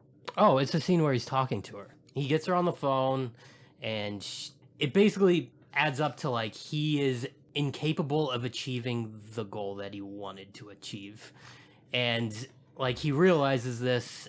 And I think the most important line in that conversation is she asks him how are you, and he says, "Not great." And I think that sums up the majority of the movie for me, because the whole movie he's going down this path, like twists and turns down this rabbit hole, and then out of nowhere you get hit with, or he gets hit with like reality, right? He gets hit by, the cop coming to his door like, listen, you gotta pay your rent. Or the scene where he meets up with his ex-girlfriend, and like all those scenes just like bring the movie back down to reality in a really weird His car way. gets towed. Yeah, his car gets Somehow towed. his Oh, really nice and I wanted to Mustang, say, But Yeah. let me finish my Sorry. point. So once he finally says like, I'm not great, it's kind of like he's acknowledging that he's been neglecting a lot of his responsibilities. And I think that's kind of his arc. I want to get back to that because that's actually another huge thing I wanted to talk about. But I want to comment on this before I forget about it forever. His car getting towed, is that an allegory for castration? Because there's a literal I don't know, dick. dude. Okay, think about it. That Think may about be it a for a stretch. second. No. Think about it for Yeah. a second. There's a literal. Well, I mean, if that was the case, then he still has sex with the bird lady at the end, right? That's I know. what I remember. But you That could was- say that maybe now he's owned not having a car. Because, okay, he's got a car, and he's got, like, the typical cool guy car, right? It's like a fucking cool, badass Mustang that he has even though he can't afford it. Like, there's that great scene where they're taking it away from him, and the guy's just like, I'm sorry, man. If you can't make your payments, this is my job to take it away from you. I mean, they do say. And he's Bumblebee, like, right? he's like really in distress as they're taking his car away, and it's in front of like all these like girls that he's clearly got a thing for, and there's like a literal dick fucking graffitied onto it. I don't know. I just maybe saw that as kind of like that, because that also goes hand in hand with there's the constant motif that he smells bad because of the skunk. And is like, and is that a fucking allegory for his insecurities? How'd you know I Because it was here? seems like people only mention the skunk smell when he's in a weird situation that he has lost control over. And that's one of the first times is right as they say, what's that smell? He instantly notices his car is being taken away from him. I don't think I would say that he's being castrated. I think it's like a significant loss for him, but even then it kind of gets brushed off pretty quickly. Yeah. So I felt like there wasn't that much meaning to it, but if anything, I felt like they're slowly just taking things away from him throughout the movie. Like I like the part where he starts talking shit about homeless people, and he's homeless. He's definitely, at this point, he should have found a way to pay his rent, and he just hasn't. Yeah. And he's had more than enough time, enough chances to figure this out. And he is a homeless guy at this point. Like, he's lost his place for sure. And then he's just talking shit about homeless people, how they're like, oh man, they just want the stuff that they could never have. And it's like, well, okay, that's some like meta commentary there. And also, yeah, is this also maybe the ultimate procrastination movie? It's like he invents a reason to not get his life in order. Yeah. Does he have a job? We don't really know. No, he doesn't. He might. He though. doesn't. No, No, I don't he think doesn't. he does. Yeah, he's just... Did he have a job? He Yeah. clearly could afford an apartment like a month before this movie started. Yeah, at one Yeah. point, she's like, the prostitute actress lady, she's like, you know how expensive this place is? And he's like, yeah, I do. Like, I do. I like how she's like, oh, that's the scene where she's like, what do you do? And he's like, nothing.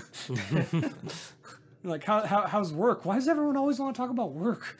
Yeah, he's always talking to his mom, and his mom's always saying to him, oh, I know you're so busy. What's his mom represent? Because we never see her. She's only on the phone. She talks about Janet Gaynor. Yeah, Yeah. she talks about Janet Gaynor. It's very odd. I mean, I guess everything in this movie is, but I don't know. There's a lot that I think I can unpack, and there's a lot that I still am just like, I have no fucking idea. I thought... So, okay, I genuinely felt that, like, up to the point when he's talking to Topher Grace, and he's basically like, yeah, we all just find bullshit meanings in like everything. We look for meanings in everything. That's because nothing's there anymore. There used to be all this like, you know, new discoveries that we could find. The world used to be like this mystery and like this intriguing place. All that's gone now. We know everything pretty much. There's not that much left, so we just make up this shit to entertain ourselves. And I thought that's what the movie was going to come down to. I thought like I was like that is kind of hitting it on the head, maybe a little too early, so maybe not, but like I thought that's what it was kind of going to say, is that there is tons of symbolism, there's tons of shit in here that could be interpreted a million different ways, but that's kind of just the point. Like, it's just meant to be like, you know, you can find whatever you want in this because there's no real true meaning. That's like the main thing I got out of it Trying too, to invent meaning was in things. this movie is constantly telling you that there is no meaning. I mean, like, tons of people say it. Yeah, like Topher Grace says, there's no mystery anymore, so we create that. That girl he meets in the underground, the balloon girl, played by Elvis's granddaughter. Oh, really? Yeah, the balloon girl. No, not the balloon girl. The no, Sarah. Sarah does? I think you're talking about the. Never mind. You're talking about the underground tomb. Yeah, never mind. No, but the woman he meets there, she says something along the lines of, "Stop wasting your time on things that have no meaning. We only have a small amount of time here to live and fuck and all that." And like that to me is the driving force of this movie, and it's why I'm okay with a lot of the things that don't make sense. You know, because it's just like, you could find the meaning if you want, otherwise it really won't matter. But he's finding your time. He's finding meaning in lieu of like getting his shit together. Like, he's losing his apartment, he's losing his car. He's clearly it doesn't really give you any backstory, but I think it's like maybe implied that he lost his girlfriend and job recently. Yeah. There's even that comment about like the billboard, like she's on a billboard now, and what's it say? Yeah. Oh man. It's Can you see clearly now? Oh, can you see clearly now? Yeah. And then at the end, It's half clown, it's half... painting over the clown makeup that's like crying, which I was like, that'd be great if there was a real billboard like that. I'd be like, okay, that's interesting. But yeah, I think okay, so I guess to round it out, what do you guys think of the end when he ends up with the topless hippie lady who likes the skunk smell that he has, and she's like, oh, is that what is that, patchouli oil? Yeah, that was really funny. She's the only person who is not repulsed by his smell. She takes him in. It's kind of implied that maybe he's just going to be living with her now, because he's looking across the street as the cops go into his place. I love how his landlord's like, God damn it! As he sees the symbol on the thing. He's like, God, he painted on the fucking walls like this fucking loser. And he's Dude, like, can we talk about that landlord scene as he's like asking, "What do you mean they moved out?" And she was like, "Maybe she doesn't like you. Maybe she doesn't want to be with a homeless dude." I love the landlord. He's one of the most realist character, maybe the realest character there. He's just like very grounded. He's like who just moves out? He's like, I don't fucking know. He's She like, decided to move they out. paid. He- it was fine. He Yeah, they literally left. says Who it gives a doesn't make shit? sense, and he's like, "They surrendered their deposit. It happens." Yeah, like they decided to leave and then they left. Like, what does that matter? Like, who gives a shit? There's something to be said the fact that the entire movie is him just literally dedicating his life to a cause that he doesn't even really belong in. Yeah. Sorry, the end. I don't Yeah, mean to. you know, it kind of reminded me a lot of Eyes Wide Shut, in the sense that like Tom Cruise's character, he's again, it's hypersexual throughout. It's all about this man who is basically entering these places he has no means or has no reason to be a part of. It's this upper class society. There's that kind of conspiracy theory. I don't know. I disagree. Yeah. Only because Actually, no. I actually similar. kind of go Similar. on to Ron about that because especially with like the Kubrick references and stuff like that. Like Yeah. they film This in is- certain places where they shot 2001. Like I think that final one of the cave sequence, or when he's talking to the dude with the three ladies, like where they shot that. I think that was one of the places. Where they shot But 2001. the only the, I would say they are similar. Sorry, I just really want to get this in. I will say they are similar. They're both surreal and they're both hypersexual. But I think Eyes Wide Shut is about like two things, and it's about two things very clearly. It's about sex, and it's about like social classes and like money, like because the whole thing is that Tom Cruise is rich, but he's not elite. But we'll talk about That's that like some half other this time. movie though. Yeah, but I agree. this movie, And yeah, is the but Kubrick- Eyes Wide Shut is only about those two things. Is the Kubrick this film- movie is about Oh, like yeah. 17 different fucking things. Is a Kubrick film? Is any Kubrick film only about two things? No, But I'm Is saying, there any Kubrick film only about two I things? just think Eyes Wide Shut is a little more focused on what it's Well, trying to say. Yeah, absolutely. But like, I think this is like somehow the more surreal, drugged up version of that. Like, it's I don't know. I mean, obviously, it's not just about that, but I think I do see a lot of parallels to it. Is what I'm saying. I see a lot of parallels to um, Blue Velvet, especially wrong, just in though. the beginning. I'm You see Blue Velvet? there was one 2001 reference that really stuck out to me. It was when he was in the underground bunker when he like travels down, and the bed is positioned exactly where the Yeah. bed would be in the Oh, and the Like, final in the- Stargate. yeah. sequence, or And like then there's the- some furniture placed around in similar spots. That really stuck out to me. This movie's just like one homage after another, but somehow finds a way to be super unique. Can you say that again? I just love the way you pronounce the word. Homage? Yeah, just keep on saying it. I'm Is really that getting wrong? off on- Homage. Homage? Yes, I believe it is homage. Yeah. You're pronouncing it wrong. Yeah. Gotta be careful for those burglars. Homage. Yeah. I don't know how to say burglars in case anybody. Yeah, you know. In case anybody wants to know that, Burglar? Jason can tell you all about how I can't pronounce certain words. Yeah, it's pretty funny. You're making fun of my. Ketchup. It's How do you say it? Ketchup. Ketchup. It's Ketchup. fucking ketchup. Ketchup. That's what I'm saying. No, you're saying ketchup. you Ketchup. Fucking moron.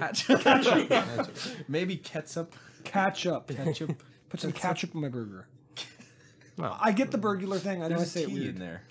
I'm saying burglar. Yeah. Okay, Yeah. Good job. See, I get that I say that wrong. I understand that. I don't think I'm saying ketchup wrong is like some cardinal sin. It's basically the same thing. It sounds like you're trying to say catch 'em all, like you're like Yeah. Pokemon theme song. Catch 'em. It's how Anyways- Canadians say ketchup. Anyways, Ron, do you want to talk about the ending? We skipped over that. Okay, so at the end, when he ends up with the bird lady, the topless bird lady, what do you think that represents? I have no idea. I thought maybe it had something to do with his mom, because again, he's like, when he's first talking to her, he's looking at this lady, this older woman who, again, she's like surrounded by birds in birds cages, and I'm like, okay, so there's a Hitchcock reference in there somewhere, right? And then like at the end, he ends up with her, and I'm like, I don't know. I guess what do you draw anything from there? We all want to sleep with our mothers. That's what it means. Yeah. I thought like maybe there's some Freudian thing in there because again, he's like it's this weird thing where he's talking to his mom and he's looking at this older woman. It's a weird place to conclude the movie because I feel like there's a lot open. We don't. So who the fuck is the dog killer? I think it was him. Yeah, it could- I yeah. think Because especially because all the women are- have those big biscuits. Apparently, Andrew Garfield doesn't even know if it was him. Like he said, he's like, yeah. Well, there was a specific line where he was talking to Callie Hernandez's character, the billionaire daughter, where he says, where she was talking about like, oh, you know, it's dangerous at night because there's a dog killer, and if a guy could kill a dog, then they won't think twice about killing a person. And then he says, "No, I don't believe that." Huh. So that could possibly hint at the fact that he's a dog killer, or he doesn't view like dogs as anything significant. There's at one point where he wakes up after having the dog killer nightmare, and he like there's like stuff on his hand. There's like some kind of shit on his hand. I don't remember what it was. If it was like blood or something, but like it's after he's having he has a few sequences where he's hallucinating the dog killer. He keeps seeing women as dogs, like barking at him and stuff. So I'm like, okay, that definitely means something. He's definitely like, you know, just obsessed with women, going through them. He views them as really objects, or puts them up on a pedestal at a certain point. I'd say objects. Yeah, well, I think also because the main woman, she's Sarah, right? She's like this. He idolizes her, right? He kind of like puts her up on this pedestal. I think that that's more of the want what you can't have kind of fallacy there. But also, there's moments where he shows women like a lot of sympathy, like when the billionaire's daughter like finds out that her dad died and she like storms off. Like you could tell he like feels really bad about that. It's not like he's just looking at women and like I just want to fuck them. Like I don't know, man. I think it's a bit more nuanced to that. I don't think he I don't immediately know. tries to fuck her as soon as he gets into the water. He's like, Well, that was like hours later in the that's film. like his defining characteristic is that he does do that. Well, like, yeah, in of course, every but- scene. But I'm just saying he's not like as terrible as I think you're making him out to be. I think that he's terrible in the movie. Like He smashes- doesn't make it obvious about that. Yeah, he like beats the shit out of kids. Well, yeah. He sexualizes every he fucking smashes the woman. songwriter's head. He with the murders gun. someone. to be fair, he does shoot at him first. Yeah. He does Oh, open fire. I can we love talk that about scene how he of- murders someone and then the movie just goes on. That was one of my favorite scenes in the movie. Just the whole lead up to the songwriter. He walks up to this man's house, and I love that they use the old school Hollywood like hand painted like thing where he's walking up to this mansion that's like on top of a hill in some fantasy part of Hollywood, and then he goes and he's just like, you know, this mystical, you know, man behind the curtain who's just like oh, all the music you've ever listened to ever is me, like, and then he just tries to kill him for some reason, and he just violently smashes his head in with the Kurt Cobain's guitar, yeah. Which I think is great. Obviously there's a whole Kurt Cobain thing going through where he's like, you know, anti-music, he's very grunge and whatever, and He's basically he represents like something like something like anti-establishment. Yeah. Only to find out that Kurt Cobain's most popular song, "Smells Like Teen Spirit," is from the establishment, the songwriter. Yeah. In the Jesus scene where he beats the shit out of Jesus, I like how he's like, "Which songs did they send to you?" And he's like, "Oh, this one, this one, this one." He's like, "You're all of your hits." Yeah, all the he's like- like, you don't have to belittle me, man. I like how Jesus is so pathetic and he's like crying. Yeah, again, it's that same thing where they show violence, and it's just like it's like disturbing and sad. Like you think that Jesus would like fight back or be like this big, like, you know, character that's gonna be like "fuck you" or whatever, but he immediately breaks down. Do you guys and have he's, an like, crying. interpretation on the Jesus scene? Nah, I don't. Honestly, I don't. There's one thing I wanted to point out about that scene, and I'd like to hear your thoughts. When when he leaves to go interrogate Jesus, he makes a chess move on the board, and then Jimmy Simpson asks him, "You sure you want to do that?" And then he walks away, and Andrew Garfield says yes. So I think it's just signifying that he's just not making the right decisions at every moment, like on the chessboard. Then he goes to fucking beat up Jesus. Or he was willing to attack the holy man. Yeah. Yeah. Do you guys also have an interpretation for the homeless king? It's a very odd part of the movie. It wasn't my favorite parts of the movie, I'll say. I love when he just shows up. He's like, "I saw you rubbing that statue's head." Yeah. Like, that's just my favorite line in the movie. The follow-up line is the best part. "Who are you?" "I'm the homeless king." "Really?" I love at the end too when he's like, "You guys aren't gonna kill me?" And the homeless king's like, "I don't know. We don't really know yet. Maybe. Just don't tell anyone, okay?" Again, they're another piece of iconic LA. They're the Griffith Park old LA Zoo. That's where they're like at just because you got to squeeze in every part of LA you can. Yeah. Yeah, there's a lot of Yeah. LA in this movie, but I they think go to Echo Park. This is very fun because I go to LA, or I used to go to LA all the time. It's like, oh, I've been there and I've been there, and Yeah, I look, feel he's like murdering Jesus there. This movie I think is really tailor made to like LA natives, and I think that's why I completely understand if people are turned off by it and they're just like, I don't get it. I don't It's get this. part I of don't why get I that. like it. For Yeah, sure. it's like, again, if someone who's like never been to LA or just doesn't know shit about it, and they're just gonna watch this movie and be like, what the fuck is, I don't understand anything that's happening here. This doesn't really have much meaning at Yeah, all. there's like several sines where I'm like, oh, they're at that bar and shit like that. It's kind of funny and cool. No, I think I disagree with that. Like, it's kind of like, it's like when we watch like something like when you watch a foreign film and they're talking deep about a land. Like, if you were part of that country, like you'll like it, you'll get more meaning out of it. But then again, if like the narrative or the themes or the way it was made was good enough, so I think this one was like, it was interesting enough, intriguing enough. There's enough like, let's kill old people scenes that like it like to string like the regular viewer. I mean, it flopped, so maybe I don't know what the fuck I'm talking about. I don't movie think it was def- given enough of a chance. Honestly, I'd never heard of this movie until Jason brought it up to me. Like, No, what are you talking about? We almost went to go watch it. We did. Yeah, Well, but then I our never- tickets were canceled. Like, I'd love last to see second. this in a Oh, theater. Yeah, because of Leia. yeah, I think this would be a good thing. Then I imagine that you just probably mentioned, "Hey, do you want to go see this blank movie?" And I was like, "Sure." Like, I had not heard of it. There's Yeah. nothing I knew about it. I did recognize like the what's it called?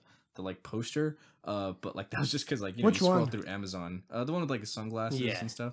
That's How's such a boring poster for It like. doesn't oh, look like Andrew Garfield in that picture. It looks like right? Zac Efron. I swear to God, I had no thought idea I thought that it was looked like- Andrew Garfield. I thought it looked like Robert Pattinson. that's such a some reason. boring poster. How this like fucking crazy psychedelic weird ass movie, and like they just a guy wearing sunglasses. Yeah, I didn't know anything about it, and then like I've heard things about it, like, oh, it's good, you should watch it. So like when I went to Amazon and I saw the poster, and I was like, okay, I think this is gonna be like some sort of like mystery thriller. I didn't realize how fucking weird it was gonna be. So Wait, so it was surprising to me. It was I fun. knew going in it was going to be a surrealist movie. So none of you guys knew it was from David Robert Mitchell, the guy who I, directed. I knew it was the same I knew that. director. Yeah, But hey, I didn't know that it was gonna be as weird as it was. I found out like the day before so I had no idea what it was about at all. I went into it like almost completely, well, pretty much completely blank. I just knew the director. I didn't even know Andrew Garfield was in it or anything, and it was very interesting. Just kind of just piecing it. Robert together as David one Mitchell long- must hate money because he follows up It Follows with this, Well, and It I'm so Follows- glad. Very profitable. Though. Honestly, I'm I very like- glad he did. This is a great movie, but it's like, oh man, like how do you market this movie to like anyone but us? Well, I think I blame a lot of the studio for just, I think, having such little faith, and I guess it's understandable because it did flop at Cannes. But like, they really, they gave no real like marketing or coverage for this. To, I don't know to how get you'd out there. market it though. Yeah, I don't know, figure it out, but like, you know, just get it out there so then people will know. So then weirdos like us will watch it. Yeah, I think the good news is it is getting a bit of a cult following. Well, and it also Have you been came on the out- subreddit? It's hilarious. Dude, you want like so I've kind of avoided up until now because I watched this like on Monday or something. I've purposely avoided watching any type of other people's interpretations. I haven't watched any videos on it. I haven't like read any essays on it. I did browse the subreddit and I tried to like not look at things. But yeah, they have broken down like every frame of this movie. It's actually kind of cool. And they've actually gone to like coordinates in the movie and taken pictures of them like, what does it mean? So this movie does have a cult following and it deserves it. It's very well crafted. I just want to say when they talked about the hobo symbols that are like scratched on stuff, I was like, oh, I know about this from The Simpsons. There's an episode where Grandpa explains the different hobo symbols to Bart at one point, and I was like, ha. Like how Andrew Garfield just sees the one, this is not safe, and he just keeps going. Yeah, he's like, oh, okay. Now that I know what that means, it doesn't matter. I'm just gonna keep walking. It's weird. The whole movie. Usually in a movie, when I can't tell why a character has a drive to do something, it bothers me. This is one where I'm like, I have no fucking clue why he cares so much, but it's fascinating. Yeah. Is that really his entire like he literally like puts themselves like at risk of death for this cause? Well, she's an object of love and desire. So I mean, like, Yeah. there's like for females, for him would either be whether it's Sarah is the object of love and desire, or actually everyone's desire. And then you have like the countless other females that he meets as object of sex. and at the end, you know, both his mother, who's not there, and I guess maybe if they go whole tangent about that, but then the bird lady is basically almost like a motherly figure. She's taking him in the way she's cradling him like a kid, and it's an object of like what's called a object of protection or object of motherhood.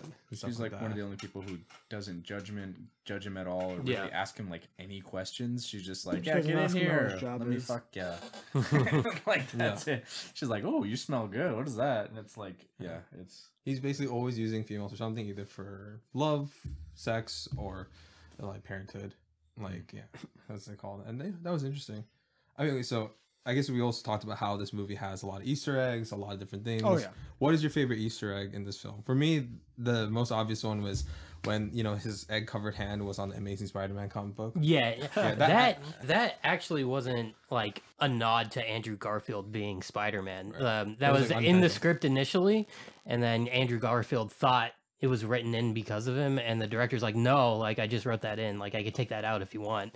But it works. He said it was a bit cathartic, like throwing the Spider-Man comic like away. Oh god, we gotta talk about those movies one day. Amazing Spider-Man 2 is like one of the worst movies I've ever seen. When Spider-Man No Way Home comes out. We'll pair that movie with Eyes Wide Shut, you know? Yeah.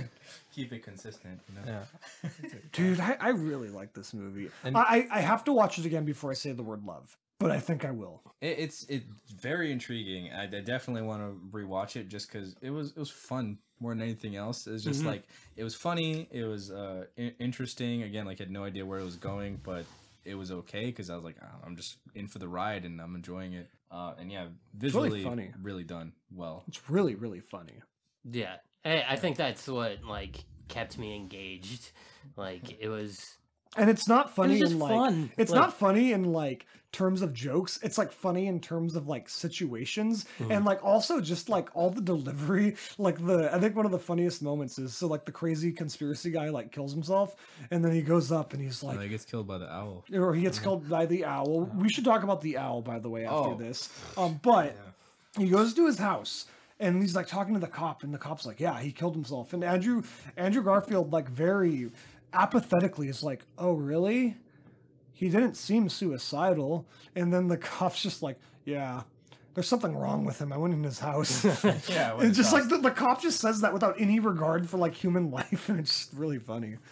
I love when he's I following really those need to get women. A family.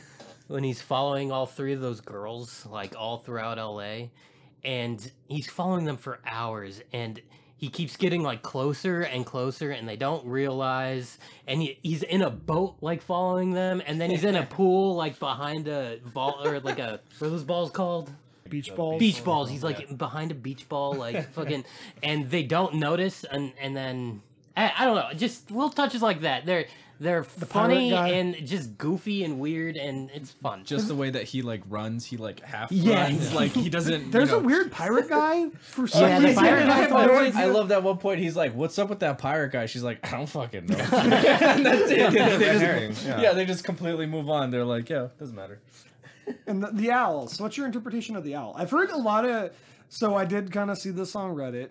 I saw that a lot of people think that represents suicide, and that like Andrew Garfield, like when he's watching the security tapes, it's like he can't handle watching a suicide, so he invents like this owl character that takes him out, and that later at the like when the owl visits him, that's like kind of like one of his low points, and maybe he's considering it himself. You know, he's like about to get evicted like that night and everything. I don't know if I totally want to say that that's what I believe, but I'm hard pressed to find another fucking explanation for it. Because there's nothing really, I mean, I guess there is some supernatural shit. We haven't even talked about the ending and like ascending and shit like that. I guess that is... Like, is it real? I don't know. Like, in the context of the movie. Well, I saw that as a fatality of purpose, fatality of meaning, where like they're trying to find meaning in what's called like their billionaire status, their highest place society, and they think like, you know, only we could do this, and they're trying to mimic people who did it in the past. Like Pharaohs also had this weird, complicated, like multi-month method where they preserve the organs with like different type of like liquids and stuff like that, and that's why they're some of the best preserved corpse, right? And they're trying to replicate that because they feel like that is how they and their three fuck buddies will like ascend to a higher plane. Yeah. And because of that, like obviously we know that's probably not the case. Yeah. I think it's a very good point. I think that it is again, it taps into that search for meaning, like you said, and ultimately it just leads to them just burying themselves in the ground and slowly dying. Yeah, there is a lot of like Egyptian imagery at the end there. There's like a sphinx behind her. There's a sphinx behind him at one point. But yeah, there's a giant foot with 6 toes. That's a Lost Yeah, that is Lost. And by the way, it's 4 toes. You better 4 toes. if you're gonna talk Lost to me, you best get your facts. I thought right. it was 6 toes. No, don't it's 4 just toes. don't just Dude, Are you sure? Like, I will look this up. Yeah, while you guys look it continue. up. I want to We'll know. I want to look it be right. Don't talk to me about Lost, bro. Why is your phone on incognito mode? Oh, I just like to. Just in case. My yeah, girlfriend, yeah. I love you, Leia. Just in case you're listening to this. Yeah, it's 4 toes. 4 toes. So Don't you dare come at me with Lost lore. the Simpsons had they were these Egyptian gods.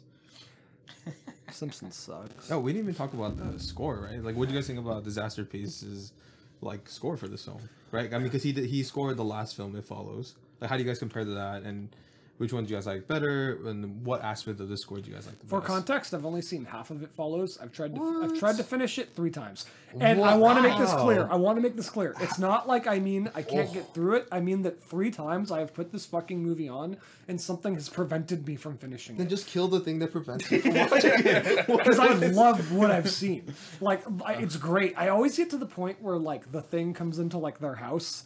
I always get to like that. good. I always get to like that point, and then something happens, and I have to stop watching it. Okay, I will say that I absolutely loved It Follows, and I totally loved the score. I think the score was so great, and it's one of the standout features of that film. I will say, watching this movie, it didn't stand out quite as much, but I think it still definitely complemented the movie really well. Like, again, it's nothing that really stood out to me where I was like, man, this music, I gotta listen to this later. But I think in every moment where, like, it's shit, what's it called? It's the way you say, like, you kind of like it's like a period at the end of it. Whenever the music like kind of crescendos, or it's like I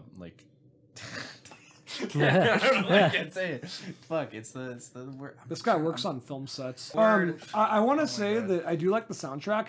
It's not a lot of like hyper stylized movies such as this. The soundtrack usually is very overbearing. This one, it's very much in the back. It's almost ambient, except for when it's not. But it is used really well.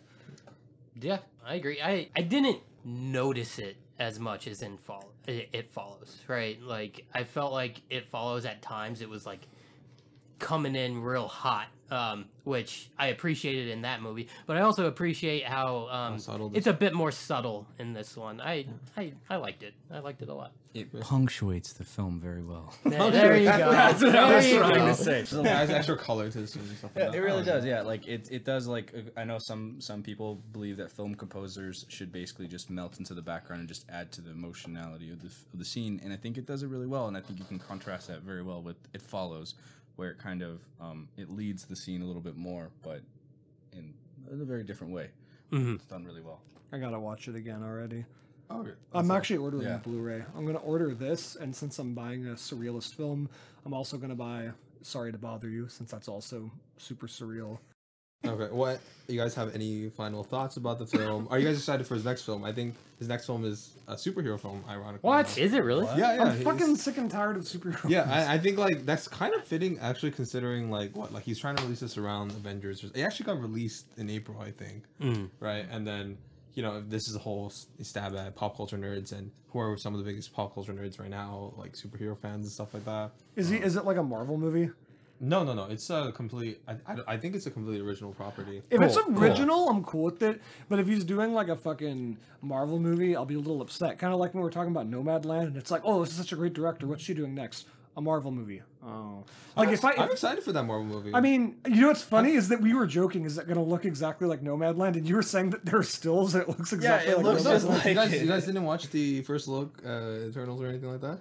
I did not see the. I only saw like the still images of Yeah. it. Oh, the one that I sent you. Yeah, probably. Yeah. It's literally they use the same camera. Okay, not to get too veer off tangent, but like basically they use the same camera rig from Nomadland, like and same thing. It's. I think that's where Warner Brothers kind of like had Marvel's number a little bit.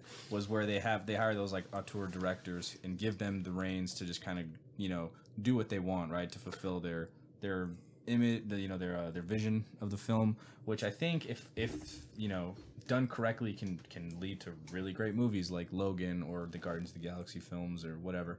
So I think given the right tools and like freedom to play, this movie could have been, or this movie, like this director doing a superhero film sounds really interesting. Like if he can really just kind of do whatever the fuck he wants to do, I'd love to see what he can do.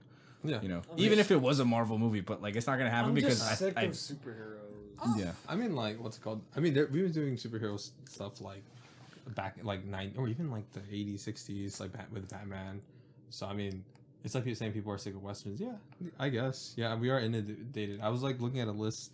Like the past 5 years is like 30, 35 superhero just TV shows, not even movies included. Jesus. Yeah. And it's a lot. Like Loki's coming out June 9th or something It's, like that. when I That saw bothers me, by that the show way. on what's it called on Netflix, another superhero show, I was convincing Legacy? that with Invincible, which is like Invincible's on Amazon, great, by the way. which I've not seen it yet, but I've heard good things and I want to look into it because again, that's like an original thing, right? Like Robert Kirkman, right? And so I'm like, all right, I'm looking into Well, that. I mean, yeah. Well, original isn't like he made it, but like it is based on his comics. Yeah, that's what I mean. Yeah. I know, and of course there's other stuff like what is it, The Boys, yeah. which again very like different take on That's, superhero yeah, stuff. it's I like think- the anti-superhero movie. which I'm cool with because I feel like now we're in this era of superhero stuff. Not to just just talk about superheroes at this point, Yeah. but I feel like just we're in an era where there is more freedom to kind of to branch out to do all kinds of superhero stories, which it could be like just how animation is not really a genre, but it's just it's a jumping off point. It's where another medium of storytelling, right? yeah. Yeah, I mean, like superhero genres. I know people say they're exhausted, and I get it. We are inundated with it. Like Emily Blunt just recently said, someone asked her, I think Howard Stern said, "Are you going to be in Fantastic Four?" And she's like, "Oh no, that's totally fan casting. Oh, I'm just exhausted. I'm exhausted. I love to be in Quiet Place Part 3. Anything my husband writes." I'm just kidding. That's not what she. That's what she said. But she was like, which is ironic because she's gonna be like, she's like doesn't like superhero stuff. But Mary Poppins, oddly enough, is a superhero in a weird way. Like that's like weird things. How is Mary Poppins a superhero?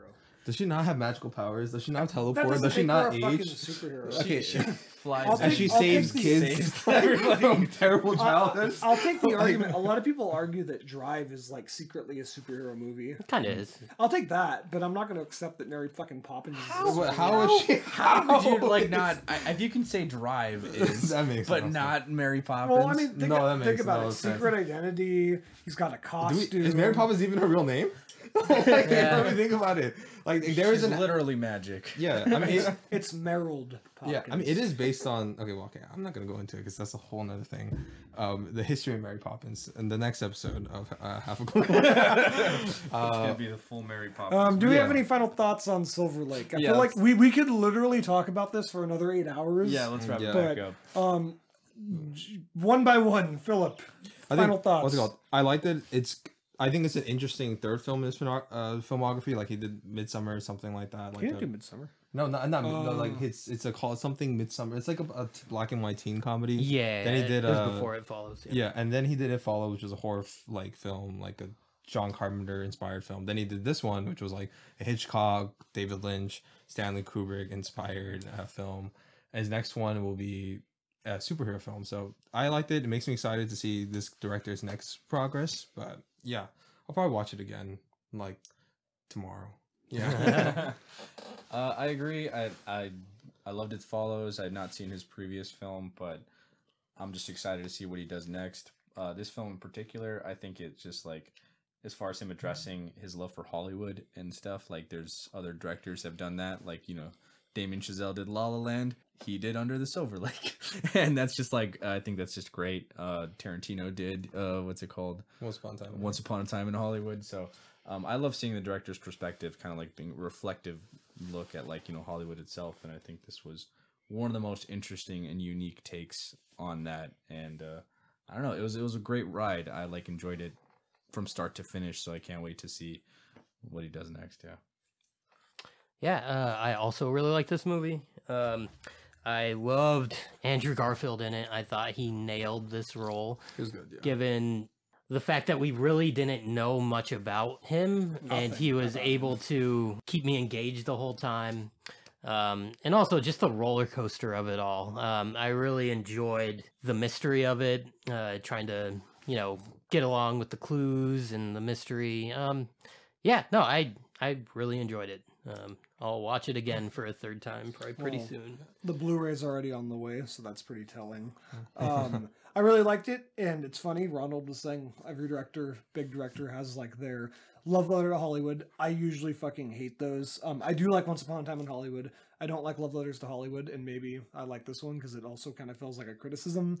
I don't know. It's a very, much like Only God Forgives, it's a very allegoric movie. There's a lot of crazy shit going on, and it's weird as fuck. I like it a lot. That's pretty much my entire thoughts summed up. Nice. Oh wait, 15 out of 4 shit buckets, I think. wait, weird side tangent. And do you guys know what David Robert Mitchell looks like? I have no idea. Oh, he's gorgeous. It's so weird. I had no idea what he looked like until recently. I looked him up. I was like, what the fuck? Look him up in some of his younger photos, and just look up Sam from this film, and they does he just look see. like him? Yeah, basically, I was like, yeah, you're just like, I sometimes I'm wondering like, is David Robert Mitchell secretly like a pervert going around LA? But I'm just kidding. What's it called? Oh no, I take that back. It's not David Robert Mitchell. I was thinking of the guy who directed. I don't know why I thought of the dude that directed Winter's Bone, and he wrote Sicario and stuff. What's that guy's name? Oh, no, you mean that's Taylor Sheridan. Taylor Sheridan. Yeah, no, that guy's like. No, that guy's actually good looking. Yeah, he's like a model. I would like. Yeah, he was an actor. Yeah, I would label it like Sons of Anarchy, right? That guy. Yeah. Yeah. What's it Anyway, yeah, no, this guy does look kind of like a weirdo. Yeah. What's it called? All right. He kind of looks like not Robert David Mitchell. Taylor Sheridan kind of looks like Ben Mendelsohn to me, but with like a huge jaw. It's like Andrew Garfield is gorgeous. He's the good-looking dude. one. Yeah. That's why he's having sex with everybody in that movie. Yeah. Bro, literally perfect casting though. Could not see that with anyone else. Oh yeah, no, that was fantastic Yeah, casting. he was really good. I like seeing him step out of like his just step into a completely different role, like a transformative. I mean, role. he's done a bunch of weird shit. Social Network, Spider-Man, this. Silence. Yeah. I haven't seen that. Okay. When we do our Scorsese thing, eventually we can work our way to Silence. Yeah. But, yeah. Well, I think that was it. Thank you for listening. Have a good night. Bye. Bye. Bye. Right. Ciao, ciao. Fuck off.